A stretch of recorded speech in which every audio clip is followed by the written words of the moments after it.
This episode of An Unexpected Podcast is dedicated to Joseph, the good friend of Karen McShane, and Pastor Steve Whitaker, father of Nicole.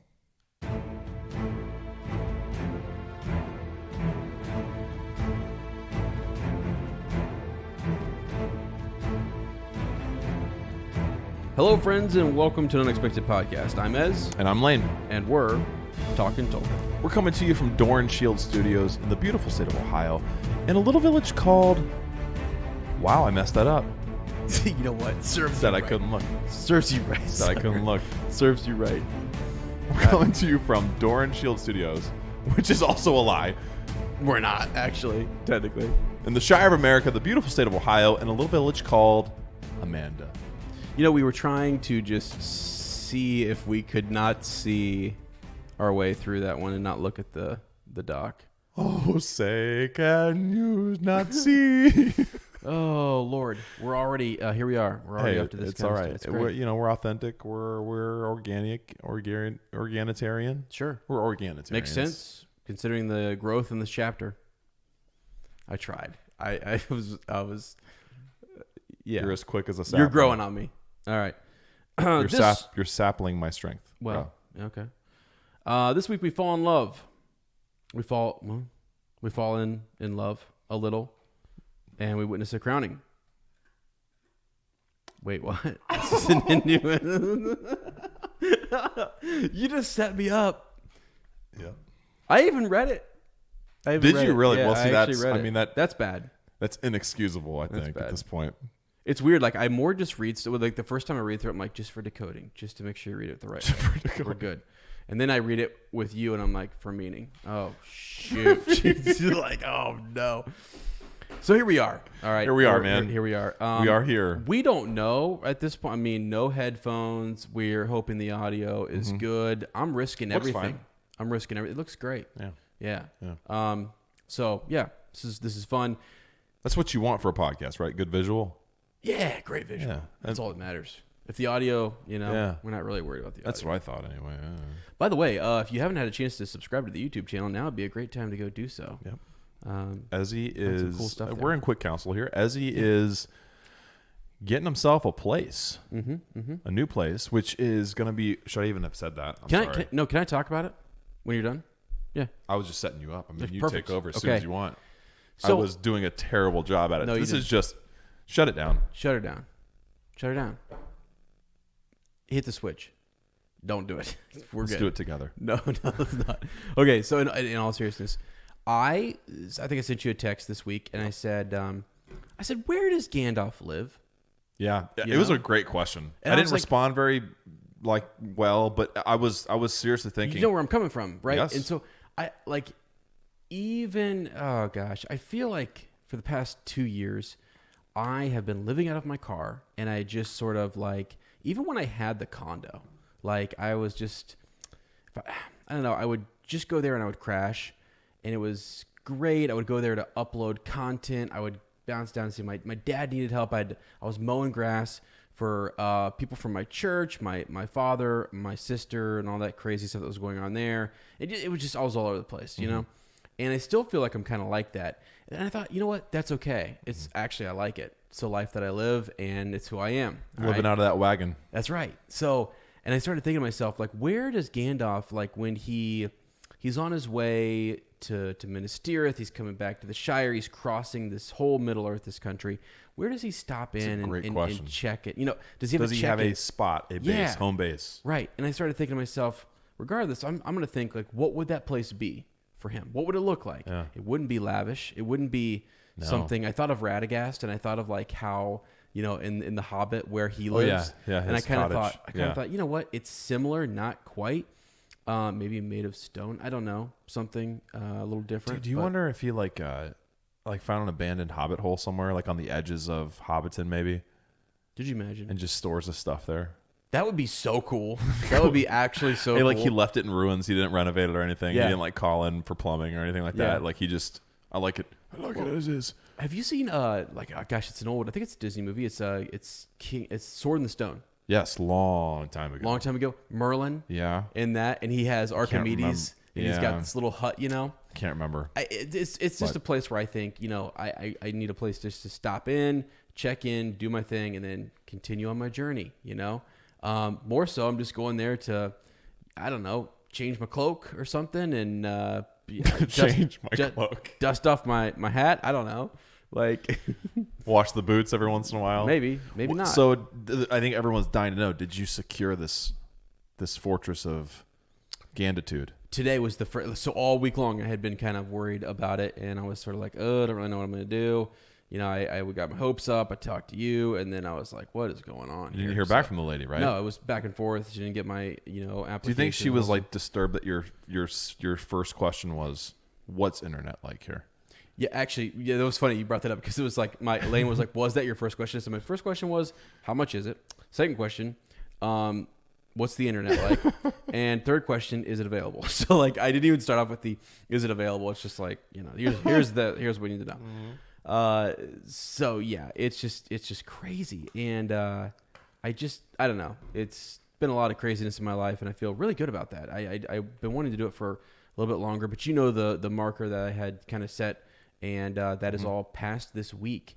All that stuff that I was telling you about, things that were going on in my life personally, with family members are over, as of this week. And it just like new literally chapter. All of a sudden, I hadn't talked to you about this. I hadn't really said anything. It was like out of the blue. Yeah, it was. Well, on it probably that fell weekend. out of the blue for you, even. Well, yeah, it was coming up on me, and I thought, yep, okay, it's good though, man. when people like, you want to make sure everything's okay. I feel like Gandalf, before he leaves, you know, the Shire or whatever, he makes sure things are good here. Yep. Now I'm going to go on, you know, Yep. somewhere else, and that's what I'm doing. So Yeah, I feel like I'm doing right now. So it feels good. What? So I didn't text you this because I just forgot, and I'm glad I saved it for now. Like when I imagine just like 4 laptops, Yeah. on a card table. Yeah. I imagine a rowing machine. Oh, there's a rowing machine. Yeah. And like an old World War II cot. Yeah. And that's it. That's it. Fridge. There'll be a fridge, and there There'll will be a be fridge. meat and cheese in it, and that's all. That's it. There won't be any carbs in that fridge. No carbs. No carbs. Got any bread here? There is no bread No. Sorry. allowed in this house. Nope. Yeah, it's gonna be. It's actually, you kind of said to me, you're like, we were joking. Isn't it odd that like it's because I was worried about not getting the place, and you're like, it really was it. It's not a place that's desirable. That's highly sought after, right? I mean, it's not like it should still be good. I mean, they're kind of like, are you sure you want this? Really? This Maybe spot? that's why they're freaked out. They're like, why is this guy so anxious to get in here? Yeah, they're sort of like, this guy could Good salary. definitely afford more. What's going on? Yeah. But I did tell you, I think my life now, and I've thought about 2020 this year, and the places I want to go, people want to see, and I thought, yeah, like that's what you do. You don't. I'm not going to go out there. The condo was too much. I mean, Yeah. it was actually Dude, too much for me. And every time you talk about a condo, I think of Michael Scott. Every Every time, just that term condo, it Yeah. takes me. Oh, Every God. time he sold it on eBay and then had to back out of the sale. Yeah. Oh, dude. Yeah. But yeah, that's too much. You had like 2 or 3 bedrooms, didn't you? Yeah, I had plenty of space. That's 2 like you could have a bathrooms. family in that condo. Yeah, it was crazy. It was Yeah. crazy, and it was in an area that was like super expensive, super whatever. Thank goodness I got a really good, turn. Yeah, that worked out well. You worked a good deal, my friend. Yep. School's good. So everything's good, and Life's good. Life is good, and I'm Is excited. there a 'cause Mrs. Kirk yet, or not yet. How are the ladies? Not yet. I have not resorted yet to posting the flyers. Like I did back in college. I still have that silhouette, by the way, of Mrs. Kirk. Can you believe I did that, though? I don't know what you're talking about. You don't remember that? No. At Mount Vernon Nazarene University? No. When I posted the flyers saying, have you seen Mrs. Kirk? No.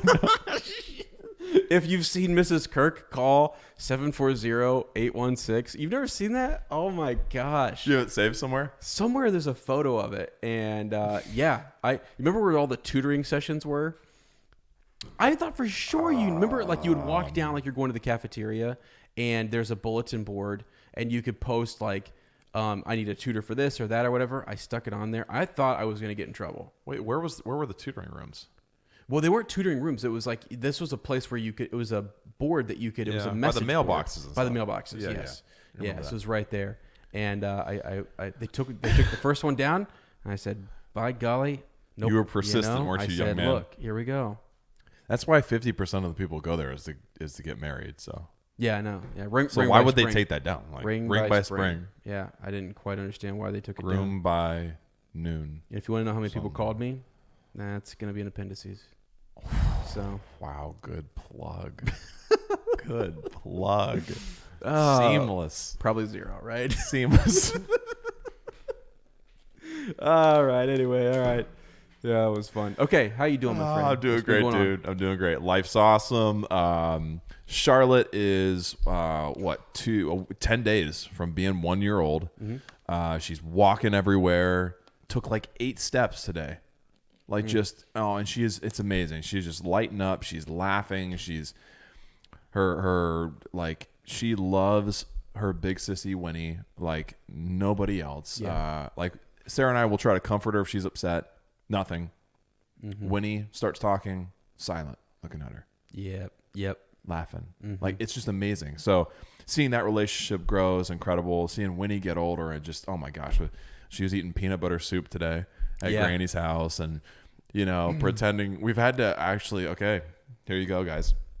We've had to cut back on how much she's watching Lord of the Rings because she was I think about this.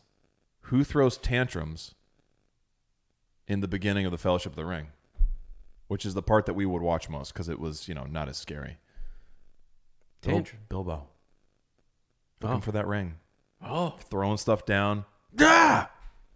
Whoa. She was starting to imitate Bilbo. No way. Throw stuff to the ground. And we would hear her say, "Where's my ring?" And it's like, oh man. What was so? I actually had to have we had to have a conversation with her. I was like, "Honey, Bilbo is a great character, but that ring, the ring is bad." Right. I don't think she totally understands yet because obviously she hasn't seen the full trilogy yet. But that the ring is bad. And I said, when he listens to that ring, it's not good. Yeah. Bilbo's a good guy, but he's a good hobbit. But when that ring is like controlling him. It's not good. So bad, honey. So I'm like trying to describe like it's good to be like Bilbo, but not like the Bilbo who's obsessed with the ring. Sure. It led to some great conversations. That's good. So earlier when we were having dinner, you seemed like you were leading towards you had the ring there laying there, and you were like, she loves that. So I did that once. Is it the Gandalf scene with? Yeah, when he like reaches for the ring. And, because she kind of did that. Like she got like. Yeah, we'll do that with like a cap on the ground, or if my ring fell off, we'll imitate it. And she just thinks it's hilarious. And then also, I will elongate. Don't tempt me, Frodo. I'll go. Don't. Yeah, right. Tempt me, Frodo. And she just like dies laughing. She thinks it's the funniest thing in the world. So, but she's so funny. Like she'll bring up oh my gosh. Oh! This is when we knew we had to like kind of cut back how much she was watching it. She was overly tired, I think, but that's never happened. Now it's on tape. That's never happened. Literally never happened. That's awesome. She was overly tired. Sarah's putting her to sleep, right? Yeah. And crying and wailing, and she goes, "You must take it." And Sarah was like, "Honey, what? Take what?" She goes, "The ring." And it's like when Frodo yells to Gandalf, "You must take it." Right. I'm like, oh gosh, she's watching way too much Lord of the Rings. Okay, we gotta take a break for a while. But but the girl loves it. She we have a puzzle too, and it's got most of the cast. It's a 2 towers puzzle, and I'll say, "Who are your favorites?" She goes, "Frodo. He's so cute."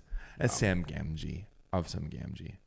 So those are her 2 favorites. So when we go to Dallas, I've got to tell Sean and Elijah that my daughter's in love with them. Yeah, so, she's in So, but they're great. Sarah's wonderful. Crotch fruit number 3 is we're like halfway being cooked. Okay. So, all right. Not to put it too delicately, but we're at like 23 weeks or something like that. So end of June, beginning of July. I was saying this before. We're in the ballpark for another huge Lord of the Rings date. If the baby is born on July 1st, we've got the wedding of Aragorn and Arwen. And that would be a little too much for me, I think. That'd be a little too much. I want it to be a day where there's nothing that happens, just because then that baby and I can share something. Sure. So, that's just It's where I am, bro. It's where I am. That's awesome. But life's awesome. It's great. Doing some art again, writing again, making time for that. Because, dude, you never know, man. You just never know. And you want to get things. I told you, I was like, if something happened to me, I wouldn't want to have to say, Sarah, make sure that you finish this for me. Yeah. Or like try to finish this for me. Or, you know, tell people that I liked doing this. I want people to be able to see that I don't know. You know what I mean? Get it done. That perspective I like that. is just yeah. This is something Dad did. You know, yeah. This is something not something Dad wanted to do. Right. Yeah. And you think about that when you have kids, especially. It's like I want them to, if they don't get to know me, you know, for as long as I would like, then I want them to be able to see examples of like who I was. I don't know, you know. Absolutely. I loved that we were talking in Further Up just before this about the idea of those books. You know, what makes a book special, and that you can pass that on to them. And like this Best letter was amazing. Yeah. Oh, it was awesome. Yeah. And so just the idea that like this is Dad's book, and he marked in this when he did the podcast and when he went through it the first time. Huh? That's pretty awesome to think about. So yeah. That's cool. That's good. I mean, things are life's great, man. Good. Good quick counsel. Very good quick counsel. Let's get into some dropping Eves. Does that sound cool? That sounds great. All right, we have please tell me that the onering.clickbait.net. All right. Covered a story about Amazon firing all the writers, show going on hiatus. So my question to you, are times that hard? Do we need attention that badly? Are we desperados? Wow. None of it's true. Everything's fine with the show. Don't worry about it. Alive and well. We got a new casting. I didn't put a picture of them. Because I forgot. No, I saw that one though. Oh, did you see it? Okay. So a early rumor of a casting that proved to be true. We're seeing Maxim Baldry has been cast in a role, a lead role. So I posted a picture of him in the group and on the page. I just wanted people's reactions to see who they think he might play. So got a lot of great feedback. We have Sumaya said, I don't know why, but I saw him and I thought Baron. Okay. Arataka said, I don't know, but I'm already in love. Yeah. Matthew Jones, had they set a time/age, and I let them know about second age is when this show is going to happen. And then he wanted to say, my gut answer is Elrond as Herald of Gil-galad. He does not look right for one of Elendil's sons. So I could see that too. Possibly Elrond's son. Man, I tell you what though. Okay, so I finally broke down and saw Midsummer, which is that scary movie that came out. Oh man, I don't even know when, but it's a horror thriller type movie. Okay. But Will Poulter is in it. Okay. And he was the one who was cast. Yeah. And we were thinking he's got to be Elrond. Yeah. Just because of sheer looks, right? He's got to be Elrond. And I was watching that movie and I just kept thinking, he's really tall and he looks just like Elrond. And I'm sad he's not in the show anymore. Yeah. Like it kind of, I have a feeling like, I don't know. I think he would have been, I don't know. I sort of fell in love too early on that one, I think. I just think he would be a perfect young Elrond. So anyway, that's just... It's weird because I'm mourning that, dude. Well, I actually start to kind of think to myself because when we thought that, you had talked about it quite a bit, and I thought maybe they had him slated to play somebody completely different. And they already had, then maybe that role that we're thinking about is not one that's going to be as prevalent or one that we're going to be exposed to as much. And if that's the case, then maybe they had him for a much bigger, darker character and it wasn't going to work or something. You know what I'm saying? Yeah. Could you imagine? Yeah. Could you imagine? I was just thinking like, wow. I mean, we talking Anatar, maybe Sauron. Yeah. Which you wouldn't think. But again, that's the whole point. I mean, that's the whole point is that you want it to be someone who, that guy's good, right? He's a good guy. Right. I don't know. That's a good point. Well, some people are saying that about this young man, Maxim. Yes. So there's more. Phil Willis saying maybe he's an Easterling. Mitch Pope, definitely a dwarf face. Erin said she's a little behind on the podcast. She says that it looks like a young Aragorn, and Phil had to inform her. Unfortunately, we're not going young Aragorn in this show, or not we Amazon. Trevor said has made the decision. Looks like he could pull off a rugged Númenórean. Scott Jolly said Númenórean for sure. Jesse Megan Elros. Saint Elros fire. Aaron Segura said Númenórean. Phil Willis posed the question, could he be Anatar? Amanda Ryan says that was my thought. Let's go. Okay, so we've got some steam building here. If Phil and Amanda are thinking it might be. Then Phil talks about Alexander Siddig. I don't know, Phil. You're much more culturally, or what's it called? What's the socially? I mean, when you know about actors, what is that called? You're talking to a guy who doesn't exactly.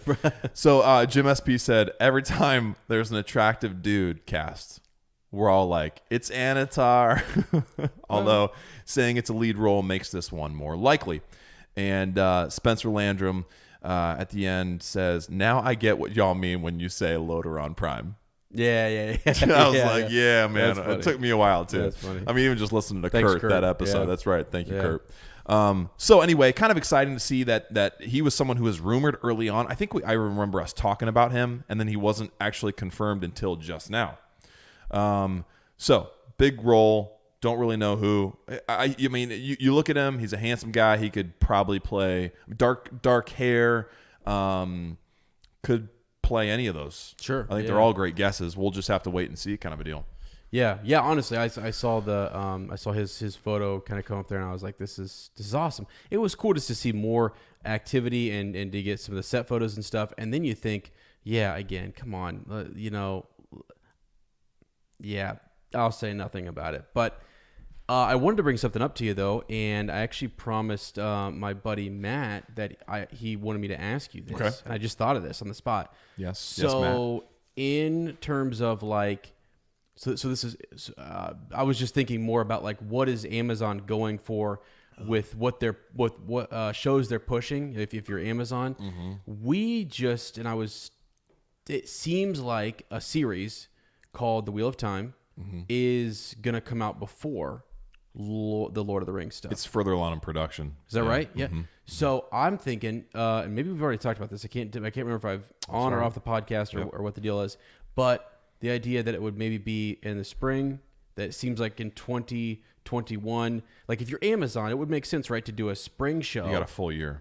Yeah, you got a spring show, and then you would have that next fall. In the fall. So that's telling me, and I'm very hopeful, I don't know, that we have 2020 and then 2021 in the spring, Wheel of Time in the fall. Wouldn't you do that if you were Amazon? I mean, I think that's the right order too. I don't know much about Wheel of Time. Yeah, but it seems more like a spring show. Yeah, sure, it does actually. And anything Middle Earth, I think this might sound dumb, but I think just because the films came out at Christmas, feels more like a fall show. Fall shows tend to be kind of bigger too. They do. And that's where you're putting most of your. You're done with summer. You're nestling in. You're watching a lot of TV. Yeah, The Mandalorian took advantage of that. That was huge, right? I mean, any fall shows are the big shows. That is true. And we were actually even saying not popularity of the series. No, and not that Wheel of Time isn't, but it's more of a. It's probably more of a niche than. It's actually more of a risk, I think, for Amazon. Has it ever been brought to television movies? No, that's why I think it's a risk. And so no one really knows how they're going to do it. That's exciting, though, dude. Yeah, it is kind of exciting, but it's like. So it could be huge, but they do know. I think if you're Amazon, you know that Lord of the Rings, you know what it's bringing. Oh, it's a bank. That's where. I'm like, okay, that actually totally makes sense that it would be in the fall and run us right into some, I don't know, the holiday season and everything. So, how big that they have both those series too? Oh, I think it's huge. I actually think they are making major moves with this. This is big. Jeff Bezos, man. There he goes. Jennifer Salk. Yeah. I mean, those people, it's so. And I guess it's all speculation now because we could get both shows and they could be terrible. Sure. But I don't think that's. Yeah. I just don't think it's going to happen. Just because the way they've done it. They're selling is their big thing. They're putting a lot of money into this. They have taken their time. Yeah. I know. They have taken their time and they're working with the Tolkien estate. You've got Tom Shippey on board. You've got the writers who said. The very first thing they did was the very first post they ever made it wasn't necessarily them specifically, but was a quote from Tolkien, paying homage, image, however I need to pronounce it, to the story itself, and the importance of going back to the works of Tolkien. I know. And that's what gave us such hope. And we were like, we're so just like, let's go. This is the spirit of this feels right. Yeah. Looking at the old maps, that seems like something before you go on a journey you would do, right? It seems like something Bilbo would do. He'd pull up the old maps. That's what he was doing. Right? And then when they leave Rivendell, they're looking at the maps. Yeah. And actually, when they're in Mordor, they're thinking back to, wish I would have, what did those old maps say? Mr. Frodo knew that. You know what I'm saying? Like, so it's cool. That's where we're at. And I don't know. It's the world itself. Yes, very cool. Sweet. So J.A. Bayona, he is the director of the first 2 episodes. Recently posted I think like within the last couple of days, actually posted a picture from set. It kind of makes me think that maybe the one clickbait.net was on to something, that maybe they are hitting their hiatus now, because it's about when they said that was going to happen anyway. They're going to film the first couple episodes, then take a hiatus and plan out season 2.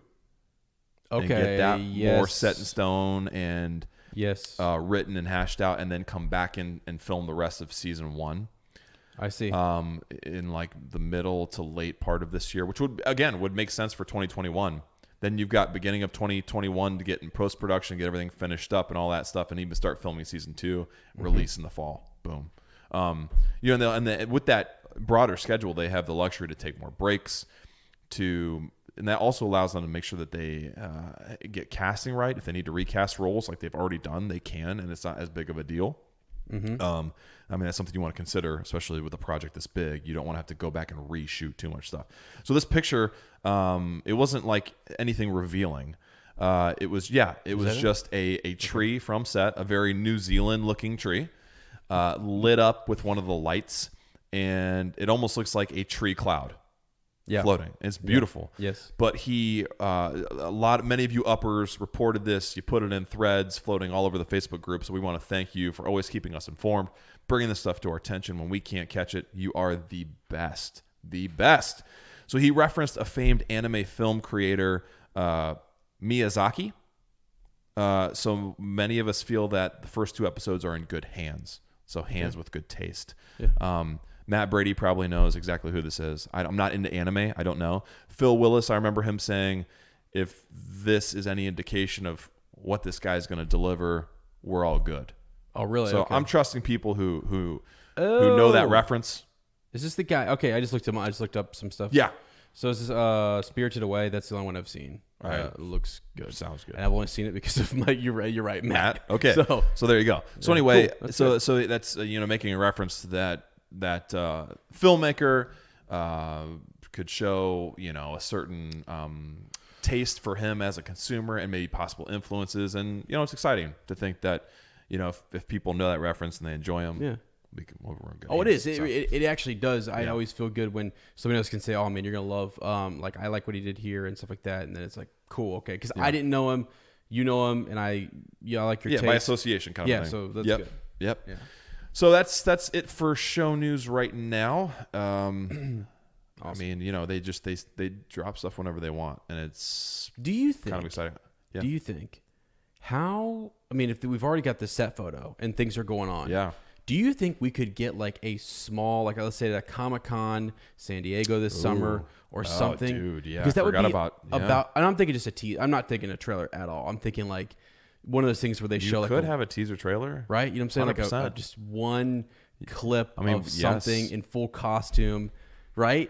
That could happen. Yeah. I think it could happen, and that would be really cool. I hadn't even.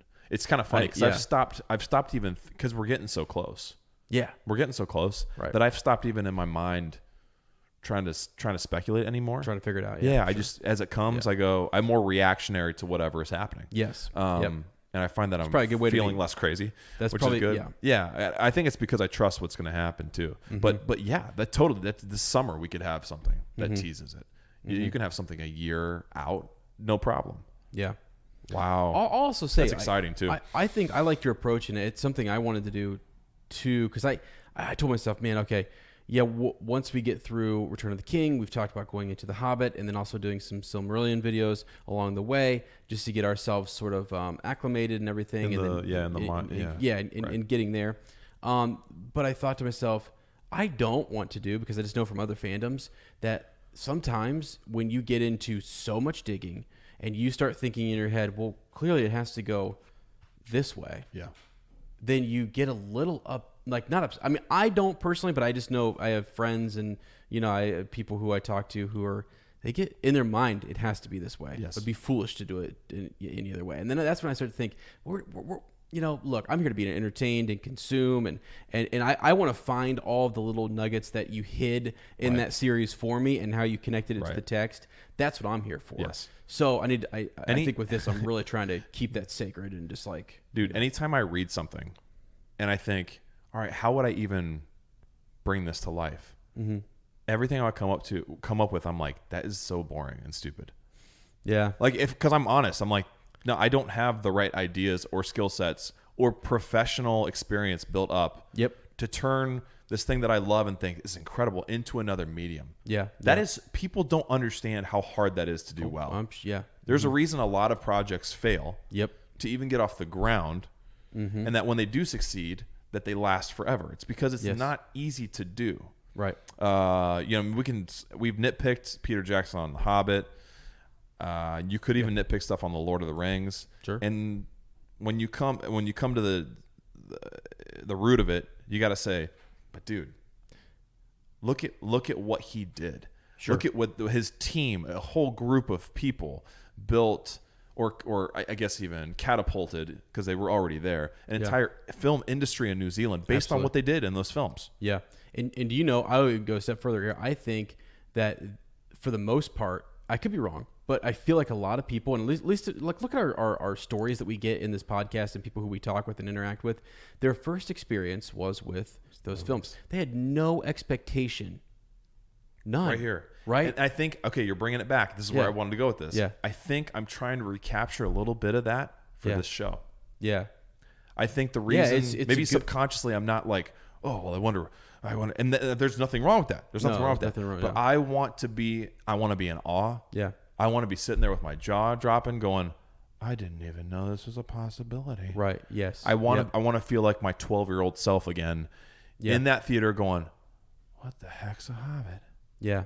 Well, and Strider? What? Yeah. Like, I want to have that sense of wonder. And I think the more I just kind of, honestly, like all the stuff that's been happening, it's because I've been reading Uppers post it in the Facebook group. Yeah. Our friends put, and I'm like, okay, there it is for me. I can read this. Sure. Where before we were doing a lot of digging. I mean, also we've been talking about this for 2 years. Since the beginning. Yeah. We've been talking about this for 2 years. I know we have. Put it on the record. I know. For 2 years. Right. From the time that we didn't have any idea what it was, to when it was going to be Young Aragorn, to when it was going to be an anthology, to now that it's going to be Second Age. Yeah. So, we've had our time to kind of go, well, I wonder. Who's this guy going to play? And, sure. But yeah. So, yeah, I think we're on the same spot, because I'm still going to go read, because this is just me. I'm going to go do some of that. Yeah. But I was just sort of like, I kind of like what's going on with some of the new either Star Wars stuff or other things that I'm like, I don't know what they're going to do. And it's actually kind of exciting to sort of say, like, okay, now you fired me up. I'm going to go look into this more. Yeah. And that is what happened with the original, Lord of the Rings films. Yeah. I feel like it happened a lot. So, yeah. Anyway. All right. 100%, my friend. All right. In other corners of Middle Earth, LEP3, Facebook event. I made it pretty quick.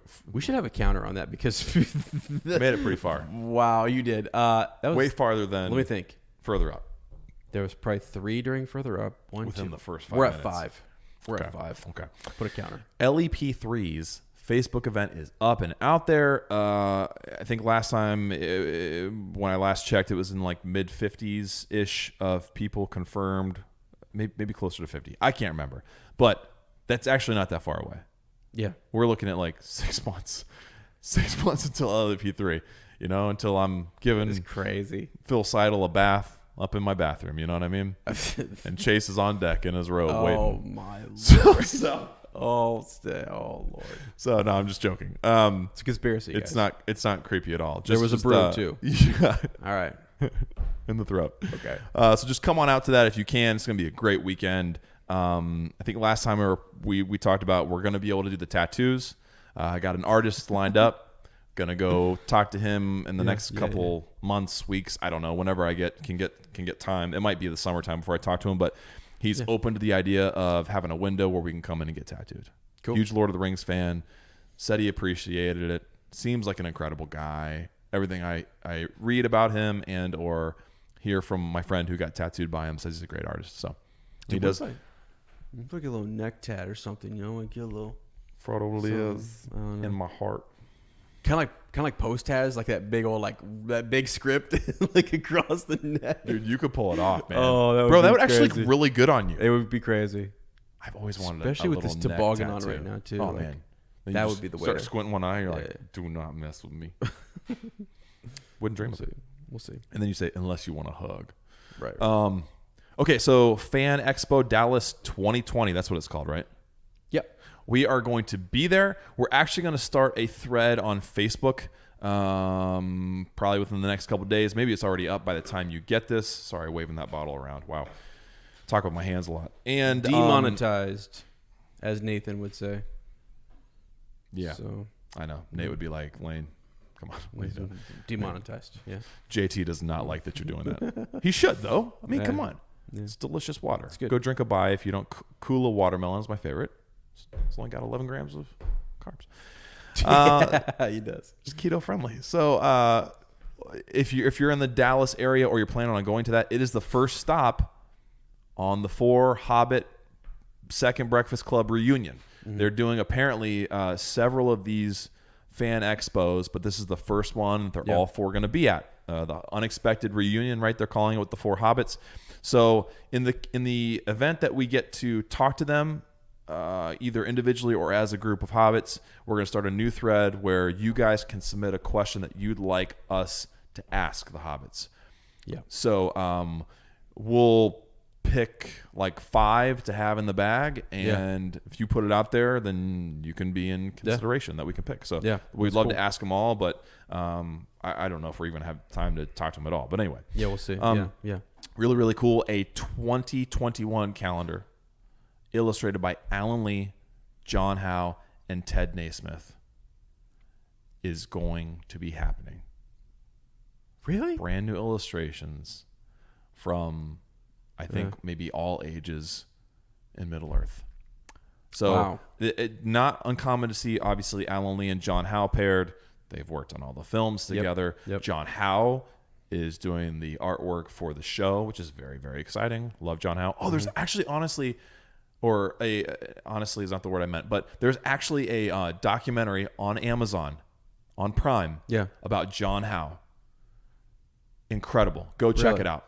It's about his illustrating. It's amazing. Okay. But you don't often see Ted Naismith paired with them, those guys. like in modern times. Like back in the day, you go get a Lord of the Rings art book, and they're all 3 in the mix with some others. Roger Goldsmith, I think, is another one. But so anyway, it would be really cool to see new art from all 3 of those, and especially even Ted Naismith. So, also we wanted to just send hugs and prayers and positive vibes to our friends that we dedicated this episode to. So Karen McShane, her dear friend Joseph passed away kind of unexpectedly. You might remember that she posted in the group just asking for prayers and thoughts, and letting us know that he was a huge Lord of the Rings fan. That Howard Shore was going to be played at his memorial, his funeral, and so we just want to say that Karen, we're thinking about you. I don't know if Joseph was an upper or not, but he was a lover of Tolkien, and so that connects us. Absolutely does. So we wanted to give a shout out to you and to him and his family, and to let you know that if you guys need anything, just let us know, and that our thoughts are with you.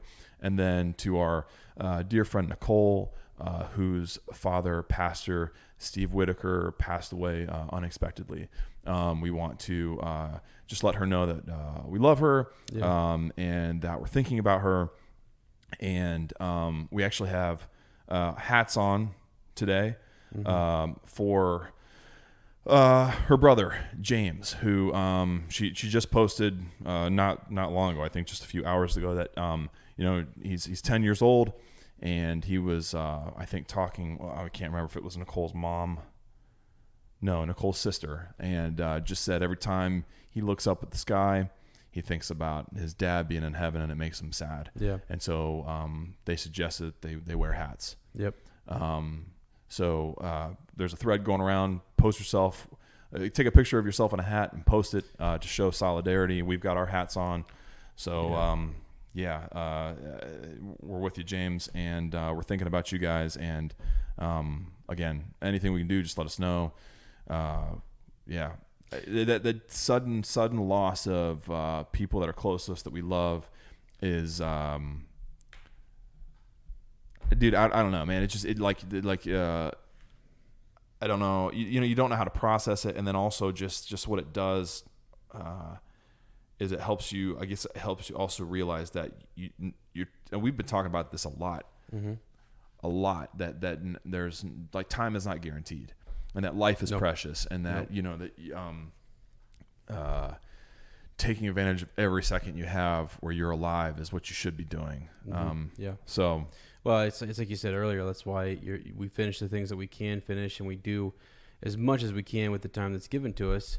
Because life is a vapor. It does appear for a little while, and then it vanishes away. It's just it's so there really there aren't a lot of words that can give comfort. I think it's a spirit and energy, and it's the thought, and it's the effort to try to comfort, but really. It's tough. Yeah. It's really hard. And so, our thoughts definitely go out to them. And we know there's a lot of people too in the group who have a lot going on, honestly. And I was saying to you guys it was just over a month ago that I don't know. It just seems to me that there wasn't as much, I don't know, maybe we weren't hearing about it as much in the group or what have you, but I feel like I'm in a better place now. And so just know that Ez and Lane, we are here. Goldberry's here. We love you guys. Yeah. And we're able to, whatever we can do, we're more than willing to do. So, yeah, absolutely. It's like, I don't know. So, and everyone's been so great, and there's been such good encouraging words from people and everything, but just keep everybody in your thoughts and keep that positive energy kind of flowing. So. Yeah, it's an honor. It's an honor to be together and to support each other, and that we don't like take it lightly when we hear stuff like that. When we hear about things that happen, we carry that too with us. So just know that we're here with you along the way. So yep, my friend, we're into the reread. Yes, sir. We are. So this week. We are into, I'm going to do one of these right here. This bad boy's got enough juice. I think we're ready to go. No more crossing the wires, huh? What in the world? You are on it, my friend. You're on your A game right now. What happened? I'm making sure the wires aren't crossed. Are you going to let them cross? No, they're not crossed. Well, they might be. I don't really know. We're good. We're good. Did you know, by the way, you can watch those green bars when we go quiet? No static. Sorry, just a little thing. That is really interesting. You can tell visually. I was thinking about it. All right, here we go. Do you dream about that thing? Oh, dude, it's literally it's zooming through my mind every night. So come on, pick a pocket. Wow. Here I do have a question for you though. Yes, sir. Sometimes I look at stuff and like in nature, and I'm plagued by how would I paint that? All right, I'd probably use that brush, that paint. Do you hear people's voices? And if they get too loud, you're like, they're clipping out their red. They're clipping out. Or you're like, man, come on, there's barely any green. Do you see bars like that? Do you see that when people talk sometimes? Yeah, I actually. Well, I guess I don't. Maybe clearly not. You're thinking about it. I'm thinking maybe my subconscious is probably running on that. Yeah. Because literally, as you said, you hear someone, you're like, oh, the levels are off. 3 to 4 people who clip out just ran through my mind. And I was like, wow, okay. And then you said too low. I thought, should call them the Clippers. Oh, those two. Yeah, I could barely hear them when they're. So bad, huh? Interesting. All right. here we are. I want to read a little bit of the summary to get us started. So we actually jump back in time a little bit. Yeah. And we're going to go back to Minas Tirith, and we're going to focus on Lady Éowyn and Faramir. And they're at the House of Healing, anxious about what is going on near Mordor and what Aragorn is facing, and these great captains. So yeah, like there's this it's a mixture of sadness, but yet love and hope. And it's just this. It's a very strange place. It's enticing, isn't it? To be sad and in love. Yeah, and it's just different. It's There's something about finding people in like sadness and like grief and frustration, though, isn't there? Especially when you have that shared feeling. Yeah. Like you're already like I don't know. There's something about like, hey, we're both at our lowest. Mm-hmm. Sure. Yeah. Like you're connected in that, and even though it's different for them, but like they both healed in this house of healing. Yeah. And separated from. Yeah. This. Yeah. So there's a bond in that. Yeah. Absolutely. I hear you. Yeah. Yeah. Both lost their fathers or father figures. Mm-hmm. Yeah. You know. Yes. Yeah. So and the second part of this, then we'll get to is Aragorn returning. That's right, man. In case you forgot, this book is called The Return of the King. Now, although maybe Tolkien wasn't, I don't know if he wanted War of the Ring. Fan of it, but it is what it is. He said it was kind of dumb to have the to spoiler alert. He was one of the first ones saying, "Hey, spoiler alert here, guys. Come on." Funny. Yeah. I do love that like you have the whole deal with the sapling of the white tree later. Yeah. And like the infancy and the beginnings of growth that way. Like paralleling the like the seeds of this like love between these two. Like that's the sapling of their relationship. Yeah. Kind of that's deal. good. I like that. The new growth and that sapling came from the white tree, which is now dead, and how these two were in the houses of healing. Good is dead. Yeah. But were taken and made new again. Come on. And brought back to life. And through the king, whose mark is the tree. It's just like the levels that Tolkien goes to. I kind of don't like him for it. It's a little too much. Jaren Token guy It's a little too much. I think he was bragging. Okay. Oh, man. Like, bro, don't flex. In the words of Post Malone, don't go flex. He's flexing all over the place. Right? Like, geez, need a new shirt after that. Yeah. Lord. So we'll get to that. And I think sorry about that. No, I think that's a great connection. Actually, there's some ties to the ancient trees, there, and we'll have to kind of talk about that. Sure. Yeah. I have no idea we'll what you're talking about. That sounds good. So, oh boy. Oh, are we already there? You want to start a podcast? Are we already there? No, people would be enraged. Oh, really? We got to timestamp this, just so you know. Yeah, well, we're gonna work on that. We're gonna timestamp it tomorrow. It's not fun. No, over the city of Gondor. Here we are. Yeah. Right. There's this dread that's hanging. This really. So as I said, we go back to a time when the captains had just left. We are 2 days gone. And Lady Éowyn, she's basically asking to go to the head of the house of this healing, and to kind of say like, the warden, right? Yeah, to say to him, which isn't that funny? That's a term that we think of now as like prison. Jail. Yeah, you're stuck there. Yeah, no, gotta go through the warden. But yeah, so that's who she's seeking out to kind of say, I need out. Yep, I gotta go. Like. It's crazy too. Had she have been more, just a day earlier, or even the 2 days, right? She could have appealed to Aragorn. Yeah, and she could have. Who knows what she would have tried to do to I know, sneak away to battle. And what would he have? Do you wonder? Like, would his answer have been? I can't believe I'm putting the book down already. It's great. Like, would he have been? Sorry, you're probably mad. No, I'm mad? Not. Am I mad? No. Dude, you're sweating under that beanie. I can tell. No, is that I'm what not. you're wearing? Not at all. You hiding your sweat? Okay. Anyway, I just think like you're dry. Wow. Would his answer have been like different from when she, begged him to stay at the Pass of the Dead? I guess it's a different circumstance, but would he have been more like, okay, come with me, like come with us to battle? Or would he have still said, you need rest, you need to stay? Because at what point would he be like, man, she's unceasing? She is determined. Did you say what if she wasn't as? No, she would have been a couple days earlier. Oh, had she been in this? Okay, maybe. Yeah, I see. Yeah, yeah. He probably. I think he still would have said. I don't know. There's a part of me that wants to think he'd be like, "Saddle up, partner. Let's go." You know? Yeah, we may. Need I don't think he would have. We may. What would Aragorn do? He might be like, you know what? We may need you to take out a few more of them captains for us. You know, the Nazgul are going to be there. That's what I'm saying. So, I mean, let's go. Secret weapon. Come on. Plus, here we go. Think about the fire and rage she would have fought with. Absolutely. Yeah. She has right here. I mean, she's Right. Anyway. So she's asking for tidings. Yeah. From the warden, and really, I think once they got to the Morgul Vale there, we had heard some word, like some riders had been sent back, but for the most part, after that, we don't really hear anything. Correct? No news. Yep, no news. Yeah, so that's kind of concerning. So, man, so she's trying to figure out what do I do, and this is really when she keeps appealing again and again and again. Right. Exactly. What does she say here? And those who have not swords can still die upon them. Would you have the folk of Gondor gather you herbs only when the Dark Lord gathers armies?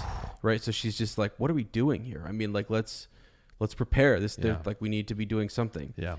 So she's consumed with this, and there's still this, as we said, there was a dread that hung over Gondor. Let me actually go back here. So fair weather and clear sun had seemed but a mockery to men those days. And they held little hope. So that's what we're dealing with. And so she still has all that pain and that bitterness inside of her. Were I permitted in this dark hour, I would choose the latter, which being to, death. Yep. And so she's in a pretty bad place here. Yeah. So the warden looked at her. Tall she stood there, her eyes bright in her white face, her hand clenched as she turned and gazed out the window that opened to the east. He sighed and shook his head. After a long pause, she turned to him again. Is there no deed to do? She said. Who commands in this city? Yeah. So now I'm going to go above you. All right. Right. So and she could do that. Yeah, right? she can. This is Awen. Yeah. So yeah, she's trying to seek out, who we speak to, and they bring up the steward of the city. Yes. He is not currently in power or in control of the city because he is also in the House of Healing.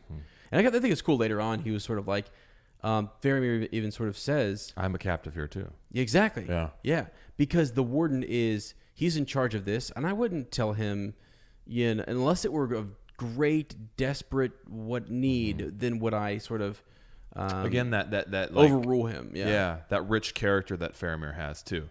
Yeah. That he's so, man, what is the word? So moral, right? I mean, to respect, because he has that same desire too. Yes, like he knows that his place is to march with his brothers, right? Yeah, to possible doom. That he doesn't feel right being there either. Sure, but he, like you said, he knows that the warden is in charge here. That he is not the warden. He doesn't know how to. I thought it was really interesting too. Did we get to the point too where when they were talking about Aragorn, did I miss that? Yeah. How they were talking about he was a great lord. A great lord is that, and a healer, and it is a thing passing strange to me now that the healing hand should also wield the sword. Yeah, how it was a time that's what the old kings were like. They were both healers and warriors, and like how now it's either you're one or the other.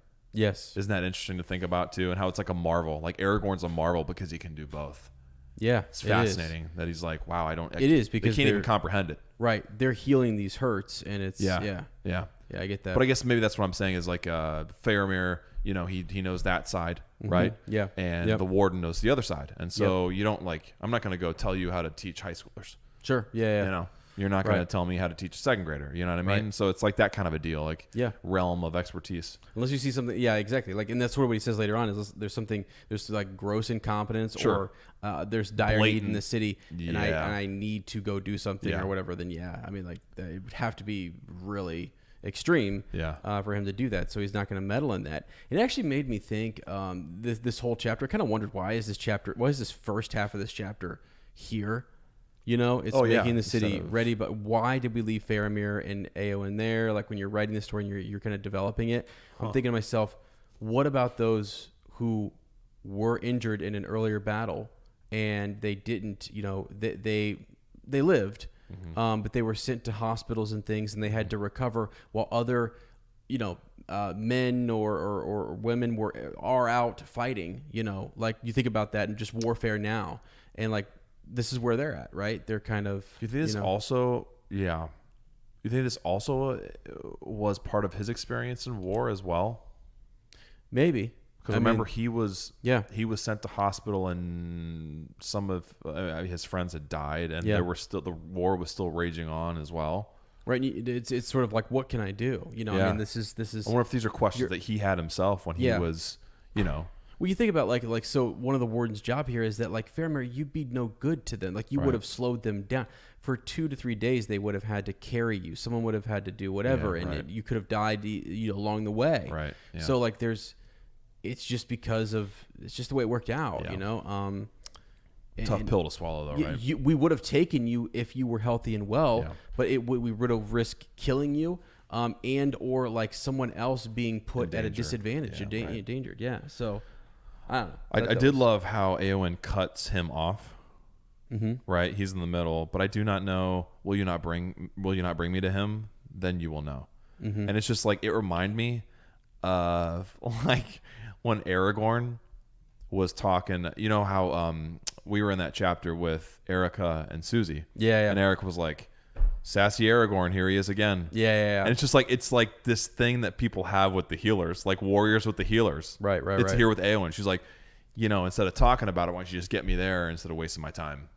Yeah, and there's in Faramir there's a counter to that, which I think is cool. Yes, which is awesome. He's patience, right? And he's the opposite of that. In respect, yeah. So, but I just thought it was funny. It was a way that maybe she was attracted to Aragorn because they're similar. Yes, like they're similar in that fire and that passion that they have. Sure.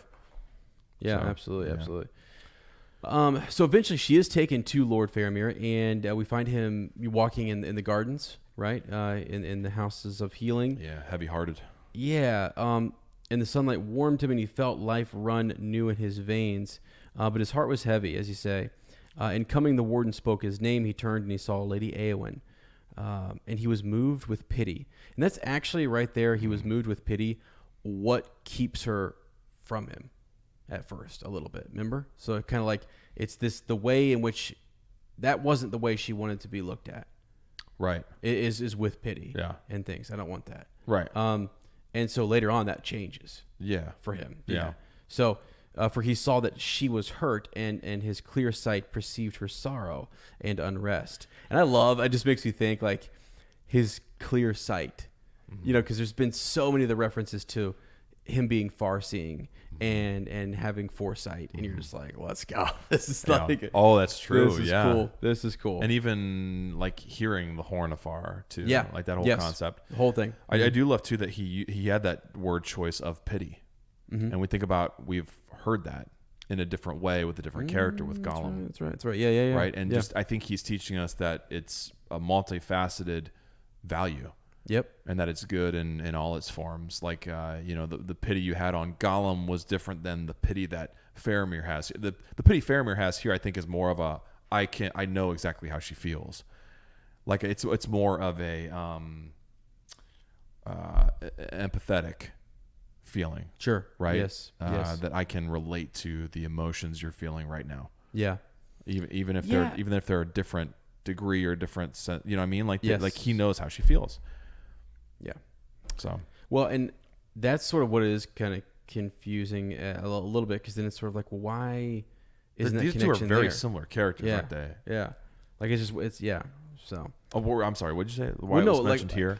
Like why if what is what you just said? So like that empathy and seeing that he's trying to connect, like that the reason he has that pity is because he can connect and he can relate. Why doesn't she see that? You know what? Why isn't that initially there? Because he had the feelings he has for her are They're there. Yeah. I mean, from the get-go. You think it's maybe, I mean, is she so consumed with her just zeal to go, I mean, maybe in her mind she's there's nothing else set to go. Yeah, she's not even thinking about. And I wonder if she would see that as like her being weak or submitting, and think about how much she's had to do that, right? Like begging Aragorn to stay with them instead of leaving, and he didn't. Like, so submitting to his will. Even like the charges she was given before that she disagreed with from Theoden. Yeah. And having to say, oh, okay, fine. There's something to that. Like, if you feel like you don't have any say over, your destiny, whatever, the major events in your life, then you get even more defensive of that and want to. No, this is what I'm going to do. I don't care. Like, right. I'm not changing my mind. Yeah. Strengthens your resolve in a way, but also can make you a little more prickly, I guess. I don't know, or like tougher to get through to. In this situation too, as you said, like not seeing what's right there in front of her. And sure, That and isn't there beauty in that too, though? Mm-hmm. Oh yeah, which is awesome. And it's also crazy because how much is Faramir like Aragorn? Mm-hmm. Tons. Yeah. Tons, right? Yes. That humility side. Yes. Like when I will never get this image out of my head that I never had before because I didn't remember it. Him sitting cross-legged, looking the hobbits eye in eye, like eye to eye, down on their level in a peaceful, submissive posture. Yeah. They're comfortable. I remember us talking about that on their level. So good. Making them feel at ease. Yep. But also having the power of the ring there and every reason to want. Oh my goodness, yeah, he's next level. Yes, he is. And you're right. And so it's sort of like not only it's twofold.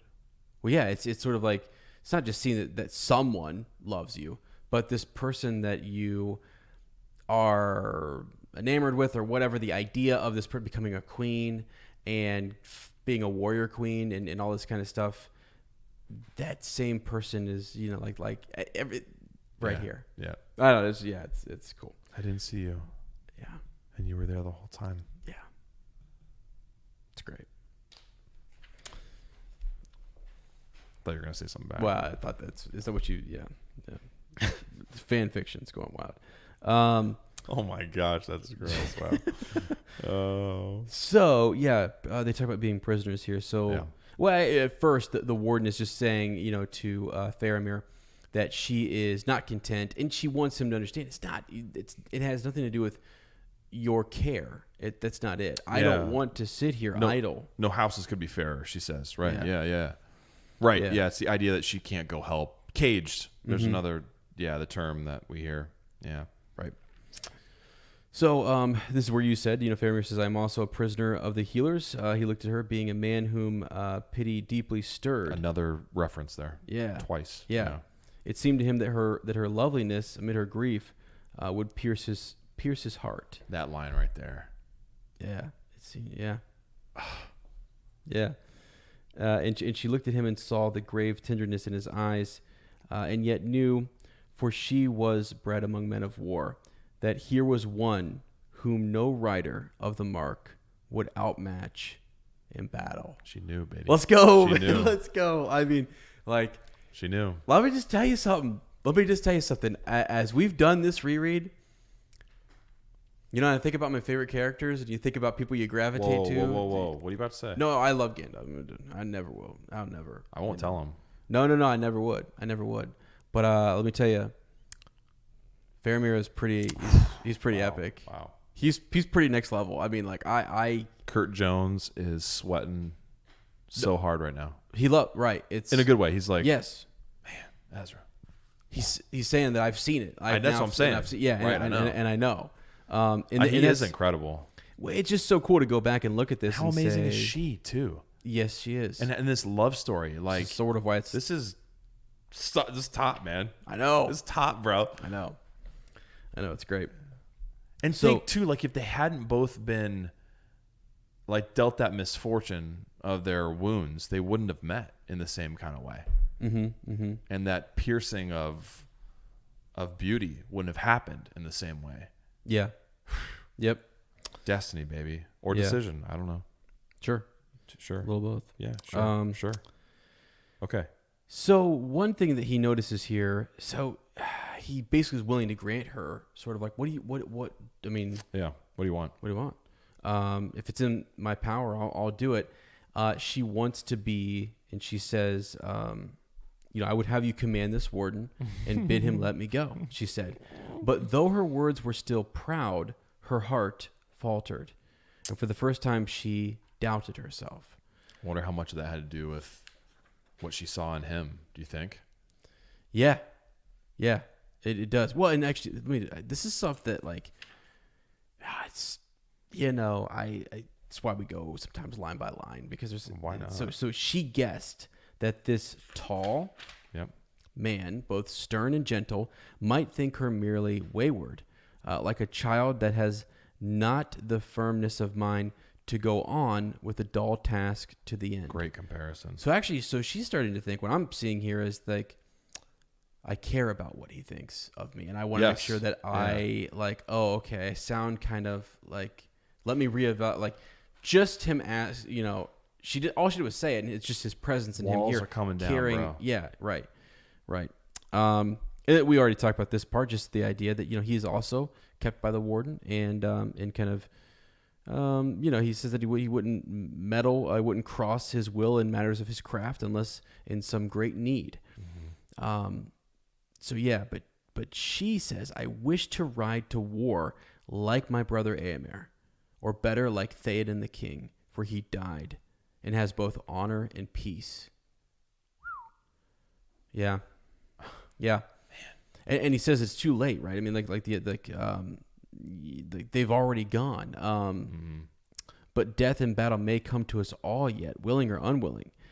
And he was talking about being prepared here, and that almost like you can have a better command over that if you heal. Yeah. And that you'll be able to really do more when that time comes. Yeah. And that would be the way to go out, in your best form, and take as many as you could with you. Yeah. So she doesn't answer. Silence there too. Mm-hmm. Yeah. Mm-hmm. Which is, man. Because she always has an answer, right? Too. That's the other thing. She always has something prepared to say, and it's almost like he knows a way to talk to her that she's receptive to. It has nothing to do with him, I don't think. I think it's just, well, and it does, but like the words that he chooses, the way he phrases stuff, he's able to pierce her heart just in the same way that her beauty and sorrow pierces his. Mm-hmm. Right? Yeah. Yeah. Yeah. You're seeing connections that I like. So like just in their their grief and stuff and what they've gone through that I wasn't seeing actually before, which is good. I'm saying like, okay. That's awesome. Like, okay, good. Because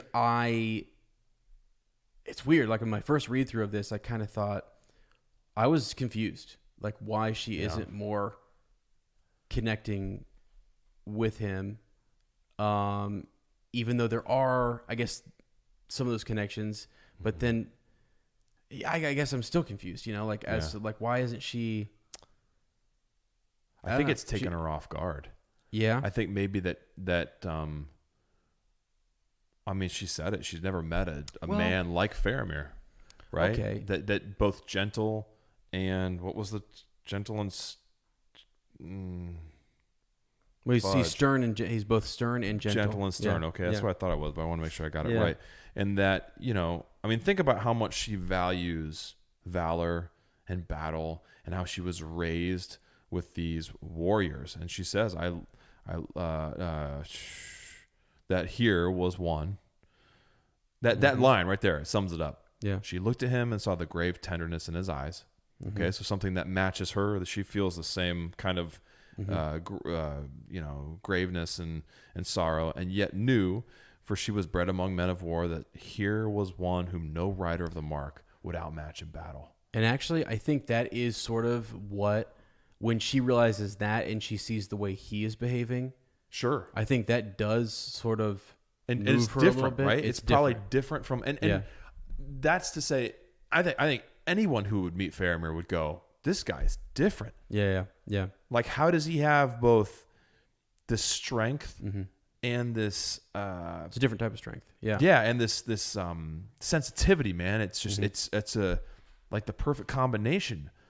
And it's it's attractive. It allures you in. That's why there are millions of people who he's their favorite character. And I think Eowyn has the same exact traits.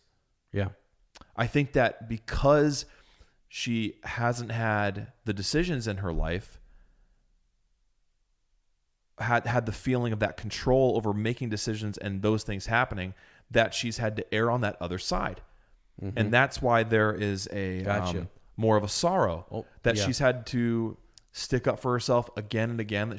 I feel like I've been that way in my life, where I've lost some of that tenderness because I've been like, no, you let stuff make you hard. Yeah. Right. And kind of put up defenses when you don't need to have defenses up. And you sort of and because she definitely has that. So I think of what she did. She took Mary. Yeah. She took Mary with her and said, come ride with me. Like that she didn't have to do that. Sure. She could have said, and if she was really just thinking about her own mission or quest of being this warrior, she would have said, forget you. Like, you're going to slow me down. Be gone. Right. But no, she had pity on him. Yeah, she did. There you go. That's where had pity on him because she saw elements of herself in him. Sure. You know, the other thing too that I was thinking, and I think that's great, and that actually now is connecting all of the pity, and it's starting to make more sense to me. If you go all the way back and you think about like when she was there with Theoden and how wronged he was, right? Yeah, you know, and seeing that he got that chance. He got to go out. He got to fight his fight, go out with honor, an honorable death, blah, blah, blah. Yes. You know, that whole thing. Yes. And I guess if you're thinking, too, this is the end. We talked about this before, right? Yeah. If this is the end. Right. Then I don't want to be. I don't want to be sitting here. That's not where I want to be. No, I want to be out there giving it as much as I have. And, it's just, I don't know. It's they're in different places, but at the same time, they both can respect that feeling and kind of understand where the other one is coming from. It's beautiful, dude. Like, I would love to see this conversation, acted out and really happen. Yeah. Yes. Yeah. So, he's speaking to her, and they start to kind of talk about like, she wanted to ride to war. We said all of that, but she starts to think. When this silence happens, she doesn't answer. A tear comes to her eye, fell on her cheek.